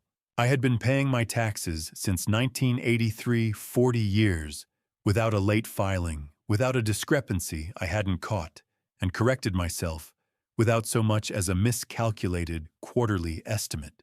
I was the kind of small business owner the IRS had no particular reason to notice. I opened it standing at the repair counter, with a half-disassembled Zeiss icon in front of me, and the morning light coming through the wooden slat curtains, the way it always did in September. Amber and slightly slanted, the sun lower now than it had been in July. The letter informed me that the Holloway Repair and Camera Shop was under examination for potential underreporting of gross revenue across the 3 most recent tax years, 2020, 2021, and 2022. I was requested to preserve all financial records for those periods pending further contact from an assigned examiner. I read it twice. Then I put the Zeiss icon down, locked the front door, and drove to Callister Street. Frank read the letter once, slowly, without changing expression. Then he set it flat on his desk and looked at me over his reading glasses. "You have your books in order," he said. It was not a question. "Every receipt since 1983, I said. "Doris keeps the digital records. I keep paper backups in a fireproof cabinet in the back room." Frank nodded. He picked up his phone and made a call right there in front of me. 3 rings, then a woman's voice. "Grace," he said, "I need you on a small business examination. Clean books, bad faith filing behind it, I'm fairly certain. Can you start this week?" A pause. "Good. I'll have Eugene Holloway bring everything to your office by Thursday." He set the phone down. "Grace Portman," he said. "Forensic accountant. She worked financial fraud cases with my team at the U.S. Attorney's Office for 6 years before she went private. If your books are clean, she'll confirm it. And if someone filed a false report to trigger this examination, she'll find the seam." Grace Portman worked out of a quiet office above a title company on Merchant Street 2 blocks from the county courthouse. She was methodical in the way that people are methodical when they have spent years unraveling financial structures that other people built specifically to confuse, not hurried, not showy, just precise. Over 2 weeks, she reviewed every deposit record, every repair invoice, every quarterly filing, every Schedule C going back to 2020. She cross-referenced the reported figures against the shop's bank statements, the supplier receipts I kept in accordion folders by year, and the handwritten repair log I had maintained without interruption since the day I opened. On a Thursday morning in early October, Grace called Frank, and Frank called me. "Everything's clean," he said. 40 years of clean books. Whoever filed that complaint didn't bother to check whether the numbers would hold up, because they were never planning for it to go to a full audit. The goal was the disruption. Get a federal examination, opened freeze your operating accounts during review, put you under enough financial pressure that a purchase offer starts looking like a way out. It was elegant in the way that predatory things sometimes are. A letter on federal letterhead, an examination notice, the threat of frozen accounts. None of it required them to prove anything. It only required Eugene Holloway to feel the weight of it pressing down steadily, until something gave. Frank was already working on the next piece when Grace delivered her findings. Frank filed a formal legal challenge on my behalf, arguing that the examination had been initiated through a fraudulent third-party referral. Through the discovery process attached to that challenge, and drawing on his standing as legal counsel of record, he was able to compel the IRS to identify the organizational source of the referral under the procedural rules governing bad faith examination disputes. The process took 6 weeks. The referring party was listed as Millhaven Realty Group LLC, with a registered business address in Millhaven, Vermont. Richard Cale ran the name against the Vermont Secretary of State's business registration database within the hour. Millhaven Realty Group LLC had been incorporated in 2021 and dissolved in March 2023, 6 months before the IRS letter arrived.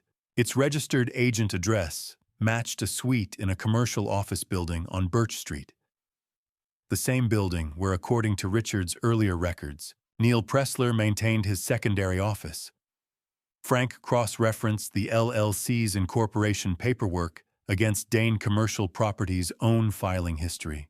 The registered agent who had filed both sets of documents was the same person, a paralegal whose name appeared in 3 other Dane-adjacent LLC formations going back to 2018.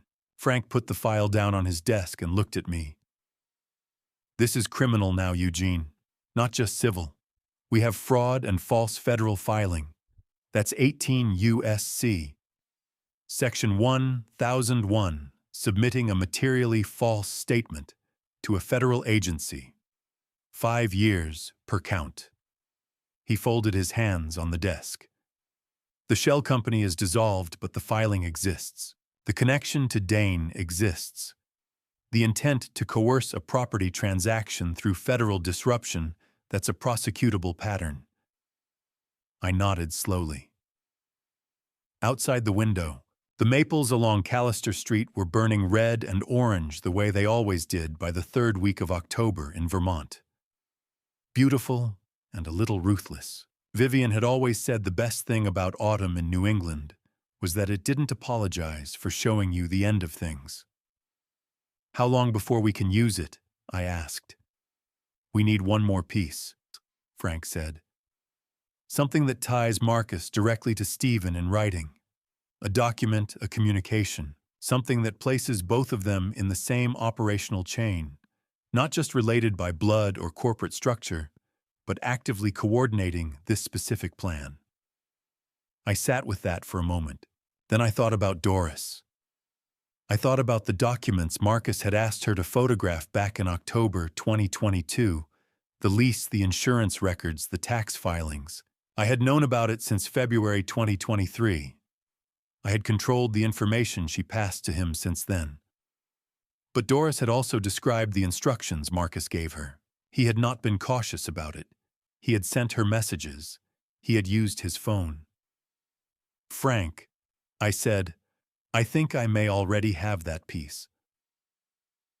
When I drove back down Hargrove Street that evening, the sky above the buildings was the deep, bruised blue of a Vermont October night, and the street lamps were already on, casting the familiar amber glow over the sidewalk where Stephen Dane had stood in July, and looked at my shop for 4 minutes and 20 seconds without moving. I thought about Vivien's letter, the warning she had written in December 2014, the name she had researched alone, the 2 civil cases she had found, so I would not have to. She had done all of it quietly in the time she had left, so that I would have what I needed when the moment arrived. I was 72 years old. I was tired. Some evenings I was tired in a way that went past the body and settled somewhere deeper, the tiredness of a man who had been carrying something heavy for a long time without quite being able to set it down. But I was not alone. I had Frank and Grace and Richard and Doris, damaged and frightened and trying to do right by Harold, but still there. And somewhere in the files that Doris had passed to Marcus over the past year, carefully managed, carefully controlled, there was a thread I had not yet pulled. I wasn't done yet. Not by a long measure. Thanksgiving that year was held at Claire and Marcus's house on Pembroke Lane. I brought pie. Marcus opened wine. And for 3 hours we sat around the table and pretended that everything was fine.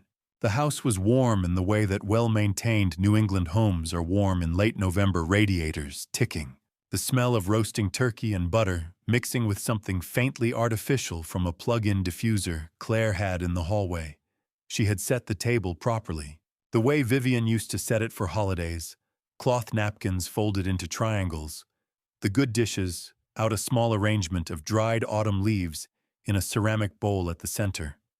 It looked like care. It looked like effort.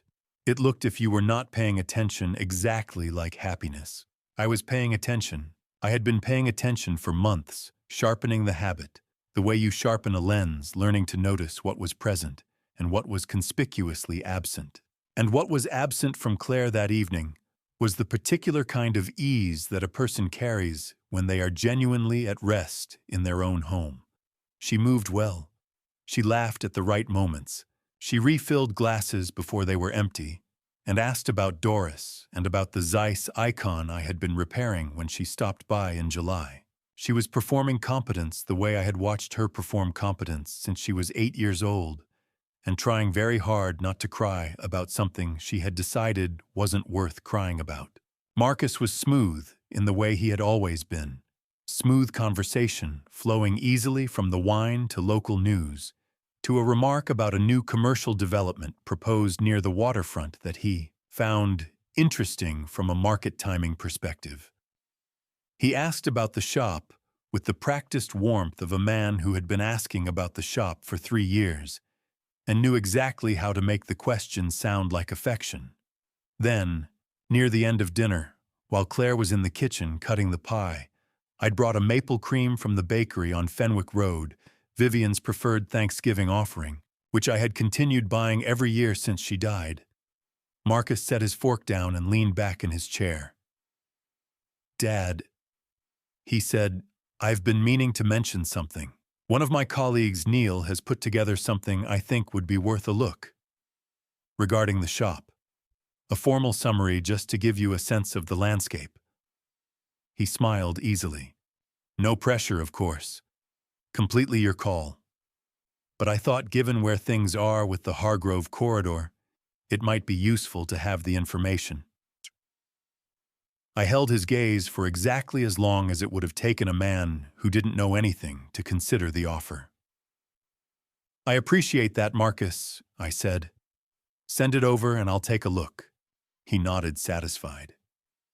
Claire returned with the pie. It was almost 9 o'clock when Marcus's phone buzzed on the kitchen counter. He glanced at the screen and stood with the automatic apology of a man accustomed to being interrupted. "I need to take this. Give me 5 minutes." He stepped through the back door into the cold. Claire and I sat in the kitchen with our coffee. The house was quiet, in the way that houses become quiet when the social effort of an evening suddenly stops being required. The radiator knocked twice.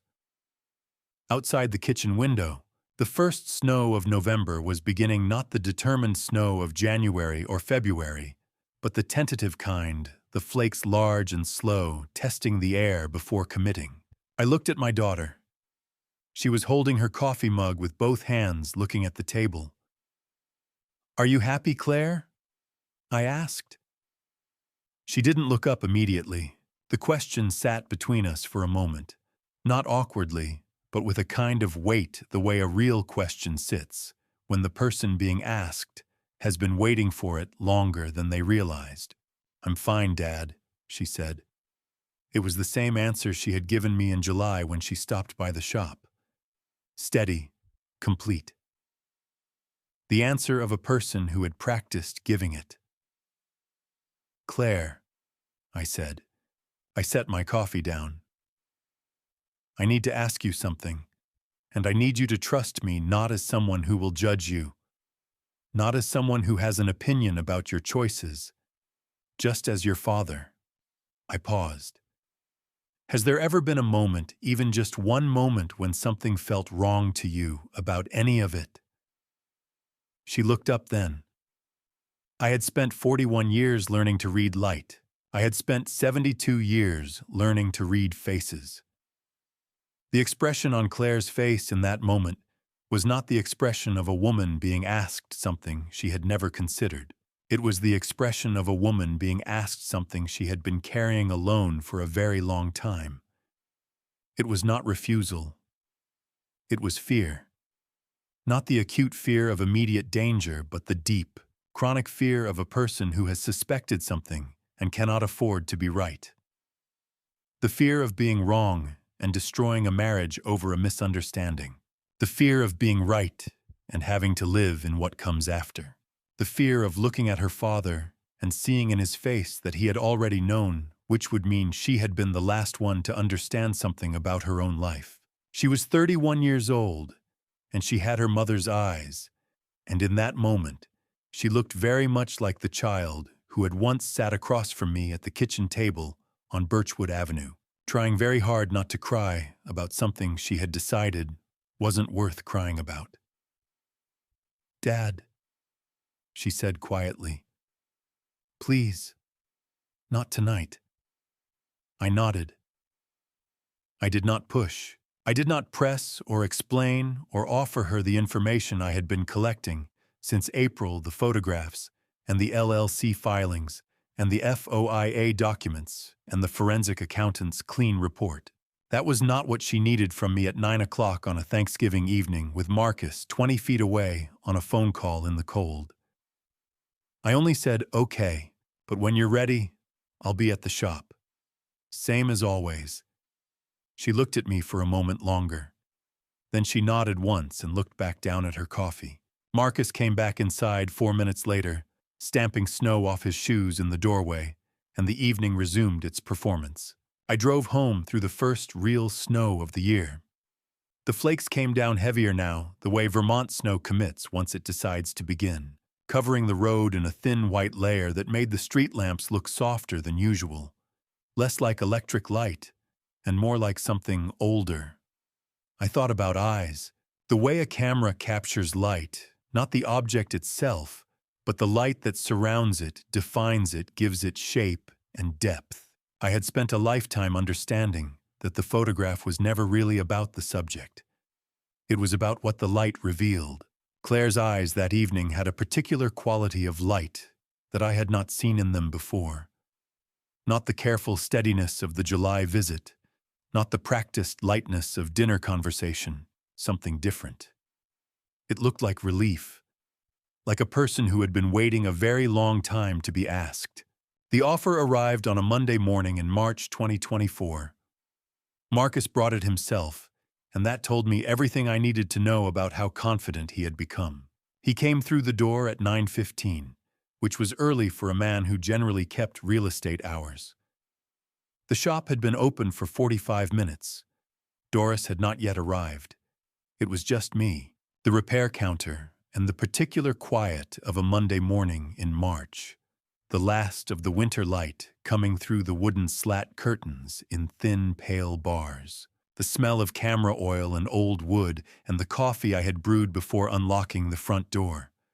Marcus was in a navy suit. Not the kind of suit you wear to visit your father-in-law's camera shop. The kind of suit you wear when you are delivering a document on behalf of other people, and you want the document to feel significant. He carried a manila envelope, cream-colored, thick stock, the kind that comes from a law office rather than an office supply store. He set it on the repair counter with both hands squarely, the way you set something down when you want the weight of it to register. "Morning, Dad," he said. "Marcus," I said. "Coffee." "No thanks. I can't stay long." He pushed the envelope slightly forward. "I wanted to bring this to you personally. I thought it deserved a personal conversation." I looked at the envelope. I looked at Marcus. Then I looked up at the hand-carved wooden sign mounted on the wall above the filing cabinet, the one I had made in the summer of 1984. The year after we opened, when it became clear that the shop was going to survive, and I wanted something permanent on the wall to mark that. The name of the shop was carved across the top in half-inch block letters.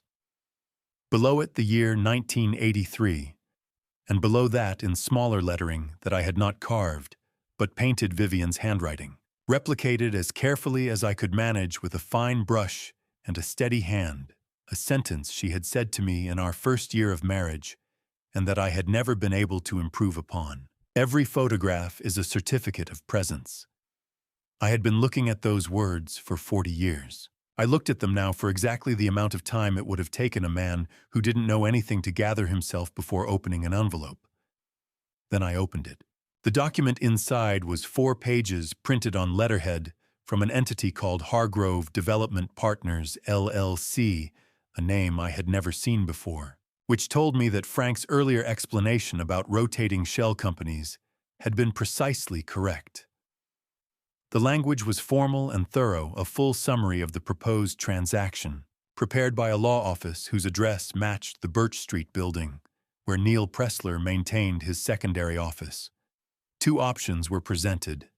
The first, an outright purchase of the Holloway Repair and Camera Shop property at 41 Hargrove Street, Mill Haven, Vermont, for $2,400,000. Full transfer of title. 60-day closing period. The second, a 15-year commercial lease agreement with Hargrove Development Partners, LLC as tenant, and Eugene Holloway retaining nominal title, for a total lease value of $3,100,000 paid in structured annual installments. At the end of the lease term, a purchase option would vest automatically in favor of the tenant. Neither option included the name Stephen Dane anywhere in the document. Frank had explained this to me months ago. The principal's name would never appear on the front-facing paperwork. That was the function of the shell companies. The document was clean, professionally prepared, and entirely legal on its surface. I read it through once, slowly. I turned each page with the same care I would give a damaged film canister, deliberate, without force. Marcus waited. He had positioned himself on the customer side of the counter, hands relaxed at his sides. He was doing what he had always been good at, looking like a man who was doing you a favor. "Your dad," he said when I set the last page down. "This is a generous offer."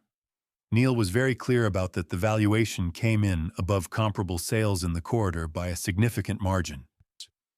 He paused. He also said it won't stay on the table past June. The development timeline has fixed points. They need to know before summer.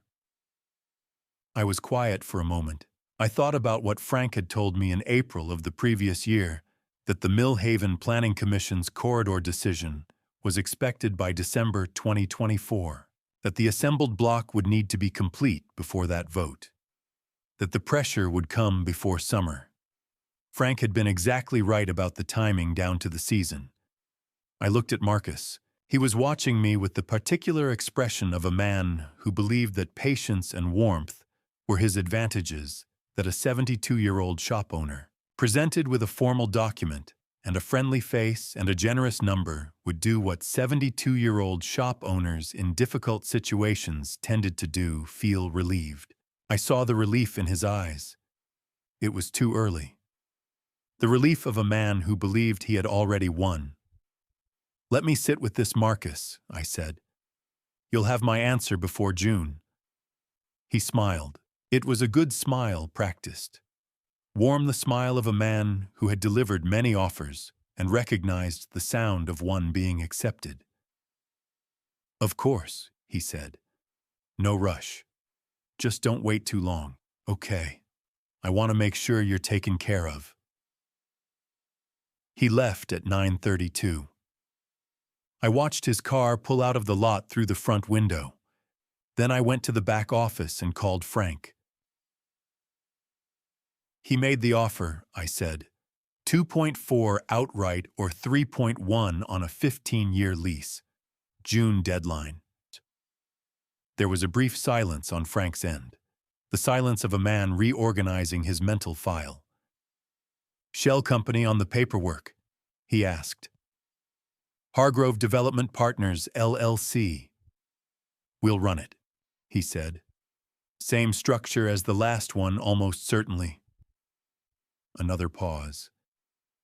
"Eugene, this is good. This gives us a fixed timeline. We know exactly how long we have." "Frank," I said, "how long do we need?"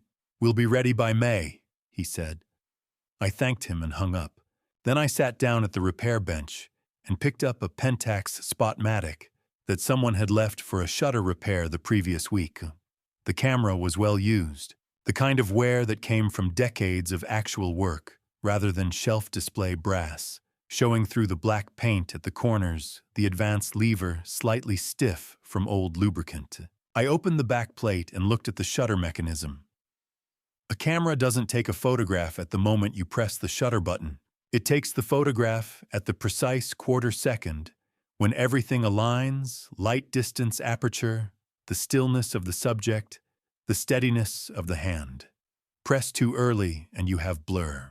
Press too late and the moment has already closed. I had been waiting for that quarter second for almost 2 years. Everything was aligning now, the evidence, the timeline, the people in position. The full picture finally resolved in the developer tray. It was almost time to press. Frank and I had spent the entire month of April building the case. By the first Sunday of May, everything was ready. I sat alone in the shop and thought about what I was about to do. The morning light came through the wooden slat curtains the way it always did in May, warmer than March, softer than July. The particular gold of a Vermont spring that Vivien used to say was the light she would choose if she could only have one kind for the rest of her life. The shop was quiet. Doris didn't work Sundays. The repair bench was clear. The glass cabinet along the far wall held its usual collection of cameras, waiting for someone to come back for them, a Rolleiflex with a sticky advance lever, an Olympus OM1 with a broken meter needle, a Yashica mat that had belonged to someone's grandfather and had not been claimed in 4 months. On the bench in front of me sat a brown accordion folder thick with documents. Frank had assembled it over the course of April with the systematic thoroughness of a man who had spent 14 years preparing federal cases and had not lost the habit. 8 sections, tabbed and ordered the Marcus Pressler file, the IRS documentation, the street camera photographs, the email chain, the shell company filings, and 3 sections of supporting records. Every thread we had followed since April 2023 gathered into one place. Frank had paper-clipped a single handwritten note to the front of the folder. It said, "Eugene, this is enough. This has been enough for some time. Now we decide what we do with it." I set the folder aside and reached for the Leica M3. It sat where it always sat when I was working alone on the small velvet square, to the left of the repair lamp within arm's reach, but not in the way. I had carried it from Vivien's bedside table to the shop in January 2015, and it had occupied that spot or one like it for 9 years. I had opened it once in April 2023. I had not opened it since. I opened it now not to look inside but out of habit. The bottom plate came off smoothly. The false floor was closed, the cavity empty. I had kept the letter elsewhere, folded inside a wax envelope in the fireproof cabinet since the night I first read it. I got up, unlocked the cabinet, and brought the letter back to the bench. I read it from the beginning, Vivien's handwriting careful and slightly forward-leaning.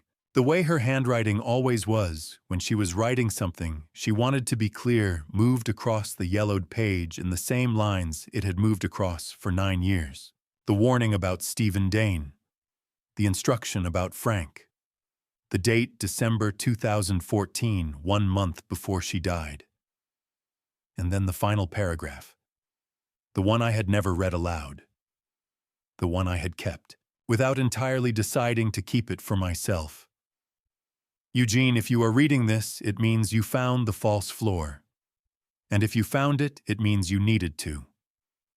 I trust you know what to do. I have always trusted that. But I want you to remember one thing: this is not about the shop. It has never been about the shop. It is about making sure Claire never has to carry alone what we spent 40 years building together. That is all I have ever asked. I folded the letter. I sat with it in my hands for a moment.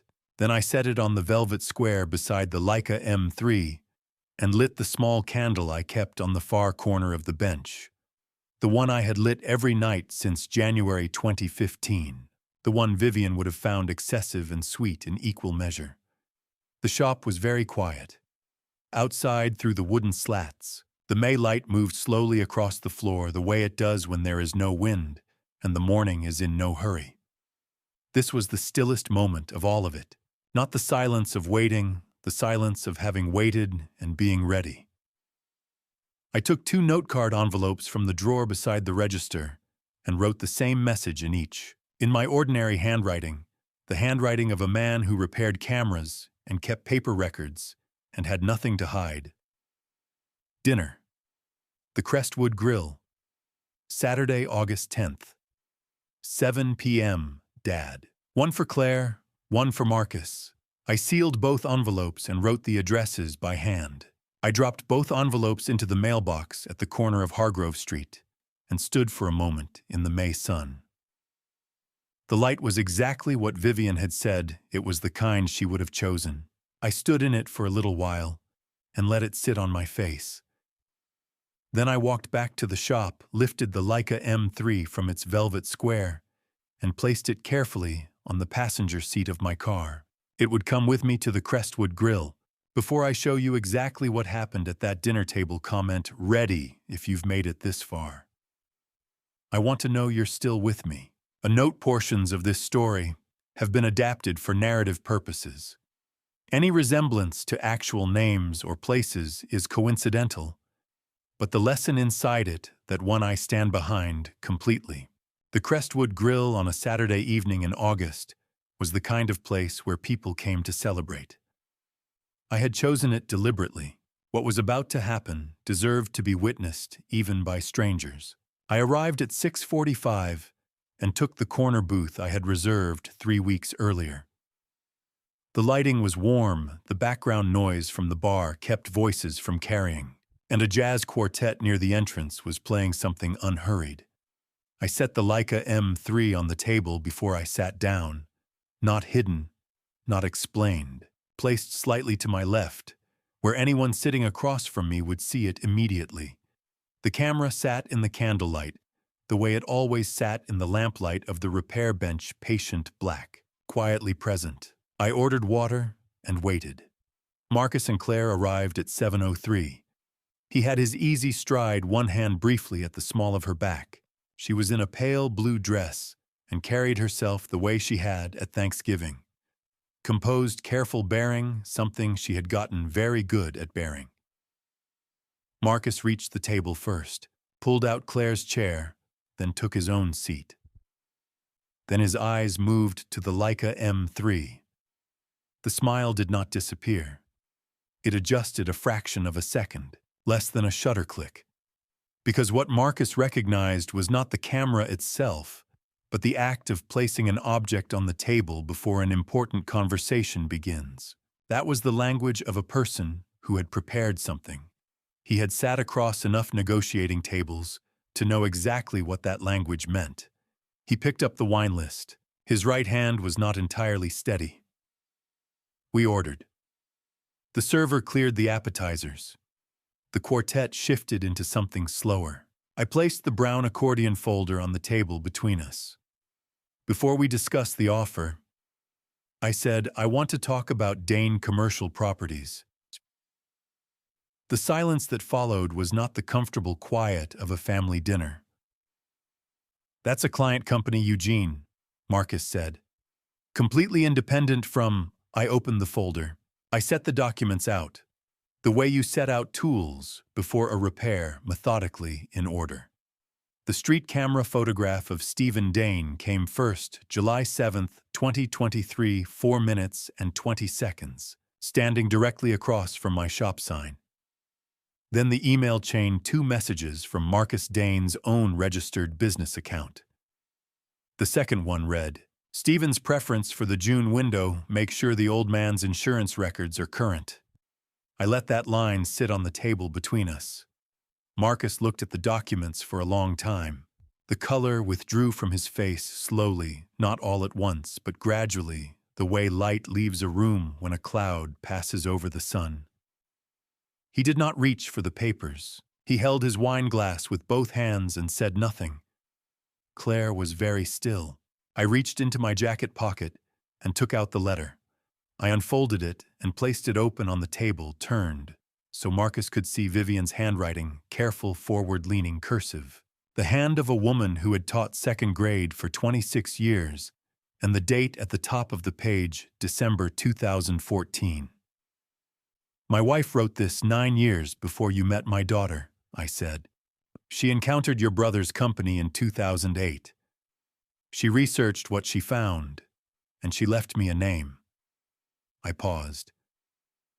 Yours is attached to his. Marcus set his wine glass down with a small, precise motion. That was all. He was looking at the date, December 2014, and I could see in his face the exact moment a person understands that the ground beneath them was undermined long before they arrived. Vivien Holloway had seen it first. She had written it down, hidden it in the place she trusted most, and waited 9 years for it to matter. The silence held for perhaps 30 seconds. Claire broke it. She was looking at her hands on the table. Then she looked up at the letter first, then at me. Dad. Her voice was quiet but clear. In Portugal, the second night Marcus took a call in the bathroom. I was almost asleep. I heard him say Hargrove Street and we're on schedule. She stopped, drew one careful breath. I didn't know what it meant. I told myself I'd heard wrong. I kept telling myself that for 3 years. Her eyes were red at the edges, not the red of someone who had just started crying, but the red of someone who had been holding something back for a very long time, and had finally, in this warm room with its candlelight and its unhurried music, decided to put it down. I'm sorry, Dad. I should have asked you sooner. I looked at my daughter, 31 years old, her mother's eyes. Claire, I said, you trusted your husband. That is not a failure. That is just love. She nodded once. Then she turned toward the window, and I let her have that. Marcus pushed back his chair and stood. He said nothing. There was nothing left for him to say. He stood with the controlled composure of a man who understood when a room needed to be left, and he prepared to leave it. Frank stepped away from the adjacent table at precisely that moment. He had been seated there since 7:15, a menu and a glass of water in front of him, with the practiced stillness of a man who had spent 14 years in federal courtrooms, knowing when to move and when to wait. He crossed the space between the tables without hurrying, and extended a single folded page on legal paper. Mr. Dane, Frank said, I want you to know that this documentation has been formally submitted to the Vermont Attorney General and the U.S. Attorney's Office in Burlington. You will be hearing from them. I'd strongly advise you to retain independent counsel before that happens. Marcus took it with both hands. His hands were completely still. Now the stillness of a person who has understood that every move they planned has already been anticipated, and that there are no moves remaining. He left without looking back. Claire and I stayed at that table for a long time after. The server came and asked about dessert, and we both said yes without discussing it, because it felt like the right thing to do. We ate slowly. We didn't talk much. We didn't need to. The Leica M3 sat between us on the white tablecloth in the candlelight, the same patient, quiet presence it had been for 9 years on the repair bench, and all the decades before that, when it had passed through hands that understood its value, and all the years in between when it had simply waited to be useful. Vivien would have approved of the pie. The weeks that followed that Saturday evening moved differently, slower and cleaner, the way air feels after a long storm has finally passed. Frank filed the complete documentation package with the U.S. Attorney's Office in Burlington and the Vermont Attorney General on Monday, August 12th. He called that afternoon to confirm receipt. He used the word received the way a man uses a word when he wants to be precise and not dramatic about something that is, in fact, quite significant. I thanked him. He said he would be in touch as developments warranted. The first development came before the end of August. Marcus received formal notification of a federal investigation into Dane Commercial Properties' Vermont operations on August 28th. He retained independent criminal defense counsel within 48 hours, not Neil Pressler, who had received his own notification by then and was in no position to represent anyone. I did not feel satisfaction when Frank told me. I felt something more like the absence of a weight I had been carrying so long I had stopped noticing its shape. Stephen Dane was named in a federal complaint in early September. 2 counts of filing false federal documents under 18 U.S.C. Section 1001 and 3 counts of mail fraud under 18 U.S.C.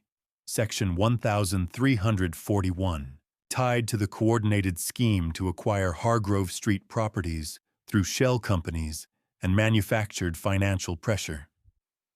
A reporter from the Millhaven Courier picked it up within a week. The investors behind the $18 million development project began withdrawing within 10 days of the story running. Commercial real estate investment depends on confidence in the principles, and once Stephen Dane's name appeared in a federal complaint, the confidence evaporated with the particular speed of money that has always had an exit strategy. The Hargrove Corridor project was formally suspended by early October.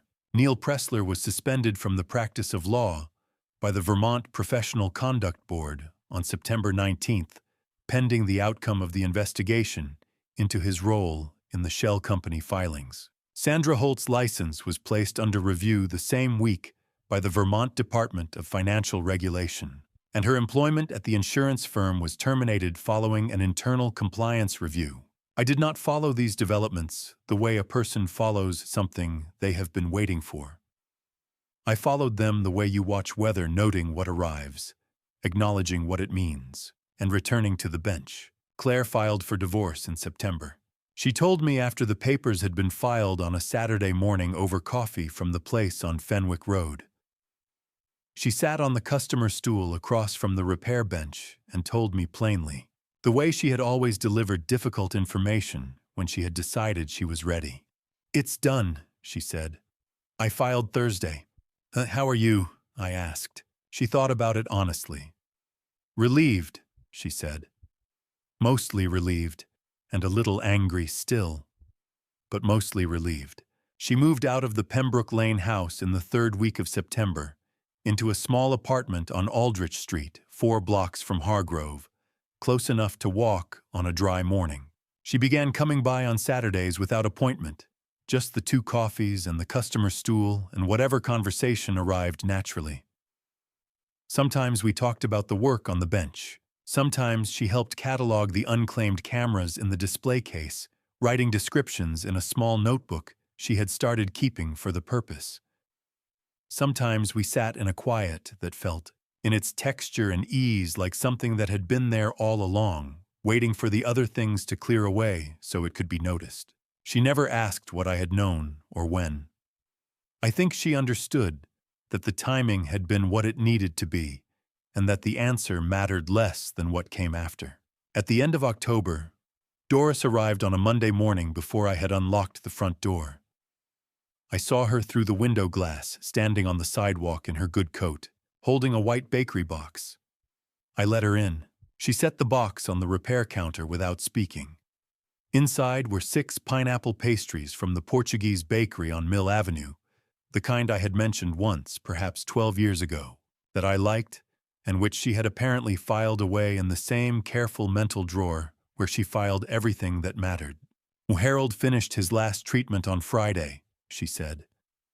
"The doctor says the scans are clear." "That's very good news, Doris," I said. She looked at the counter. Then she looked at me. Her expression held the quality of a person who has rehearsed something and then abandoned the rehearsal in favor of whatever is actually true. "I'm sorry, Eugene," she said, "for all of it." I looked at her 12 years across that counter. 12 years of the shop's particular rhythms and the unspoken agreements that accumulate between 2 people who spend their working days in the same small space. I thought about Harold's medical bills and the February evening when she had sat in the closed shop and told me the truth without being asked twice. "Harold's clear," I said. "That's enough." She nodded once.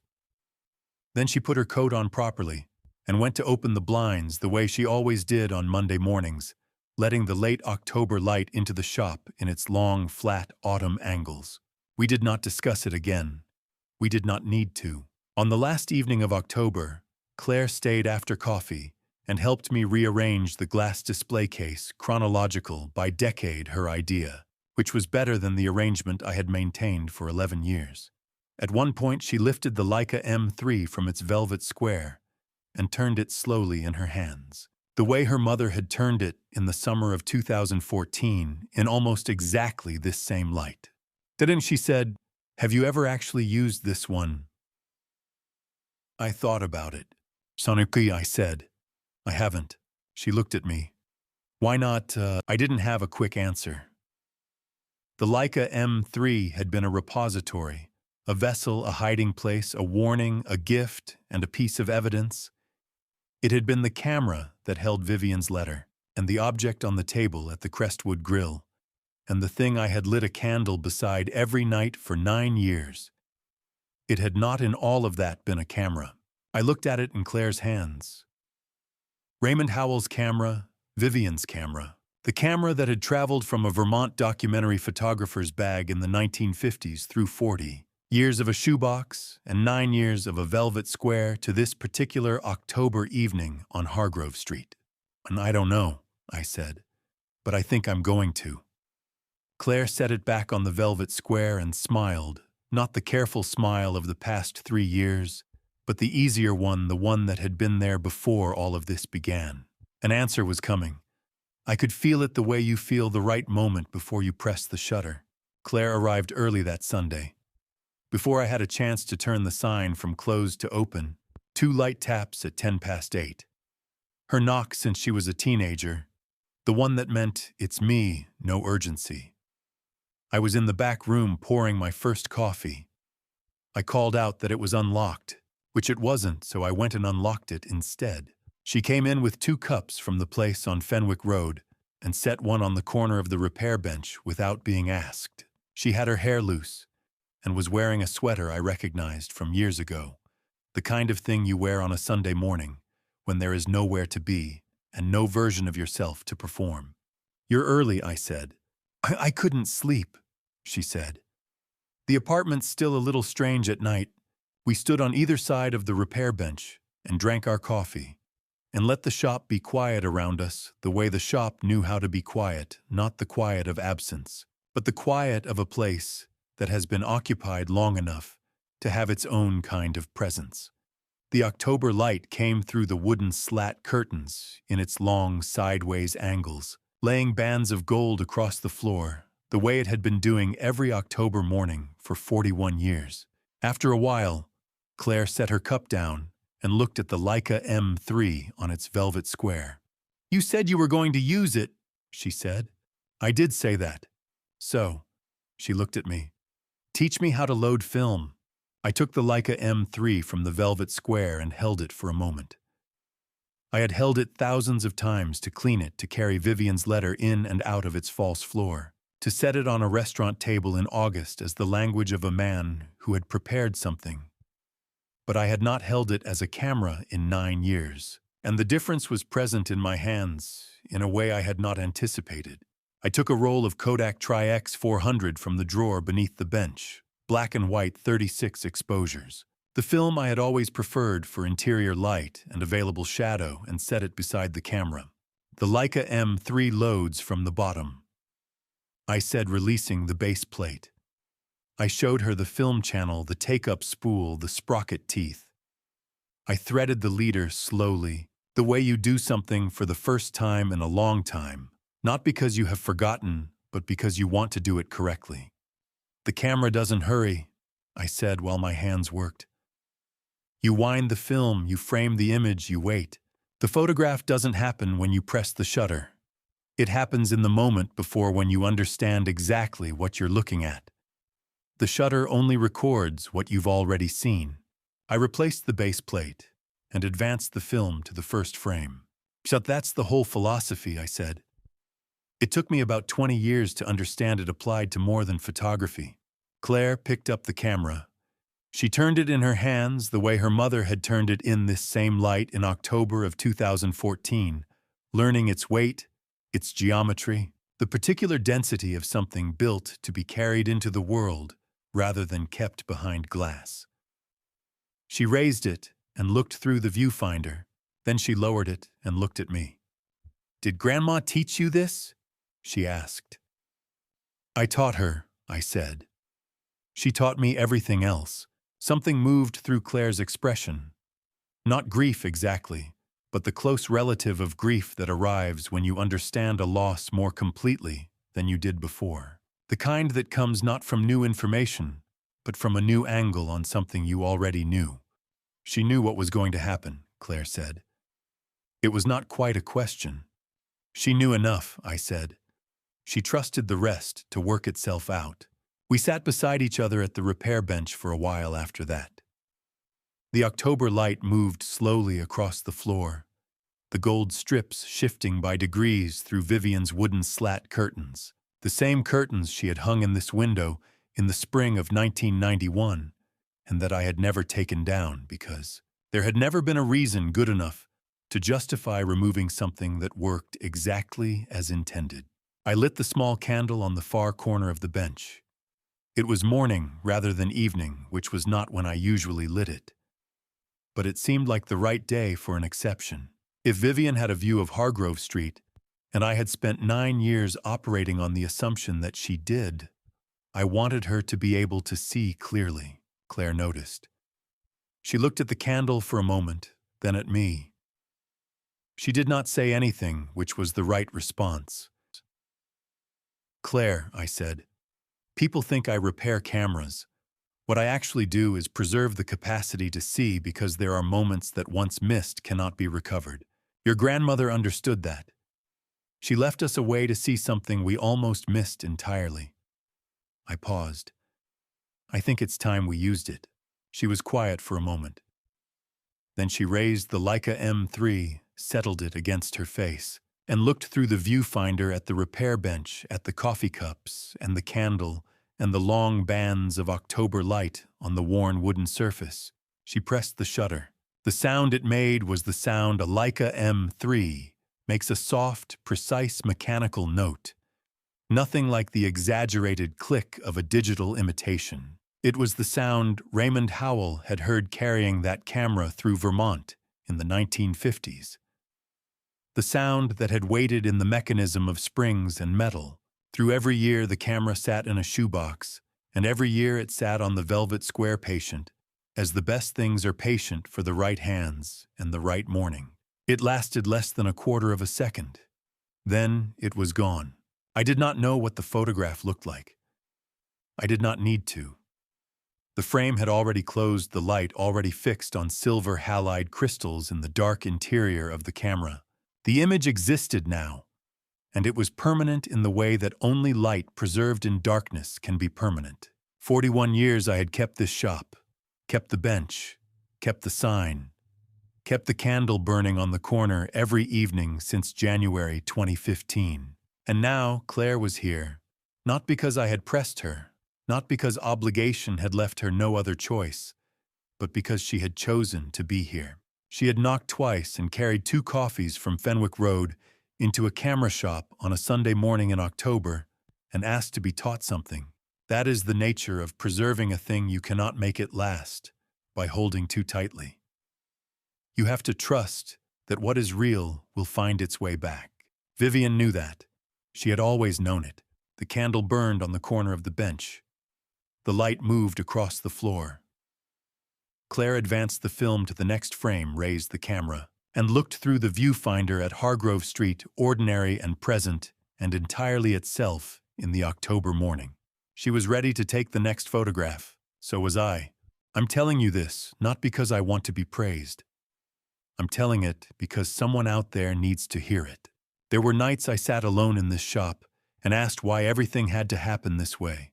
I believe God does not allow the things worth preserving to be lost forever. Sometimes He simply hides them in a false floor and waits until you are ready to open it. These are the grandpa stories I never thought I would say out loud. Most grandpa stories don't get told, not because they aren't worth telling, but because the man living them doesn't realize it's a story until it's almost over. This is a family story I owed Claire and Vivien for a very long time. Every family story has a door someone was afraid to open. Ours had a false floor inside a 1954 Leica Whatever that door looks like in your family story, open it. Don't wait for someone to hide a letter inside a camera to make you do it. Don't be like me.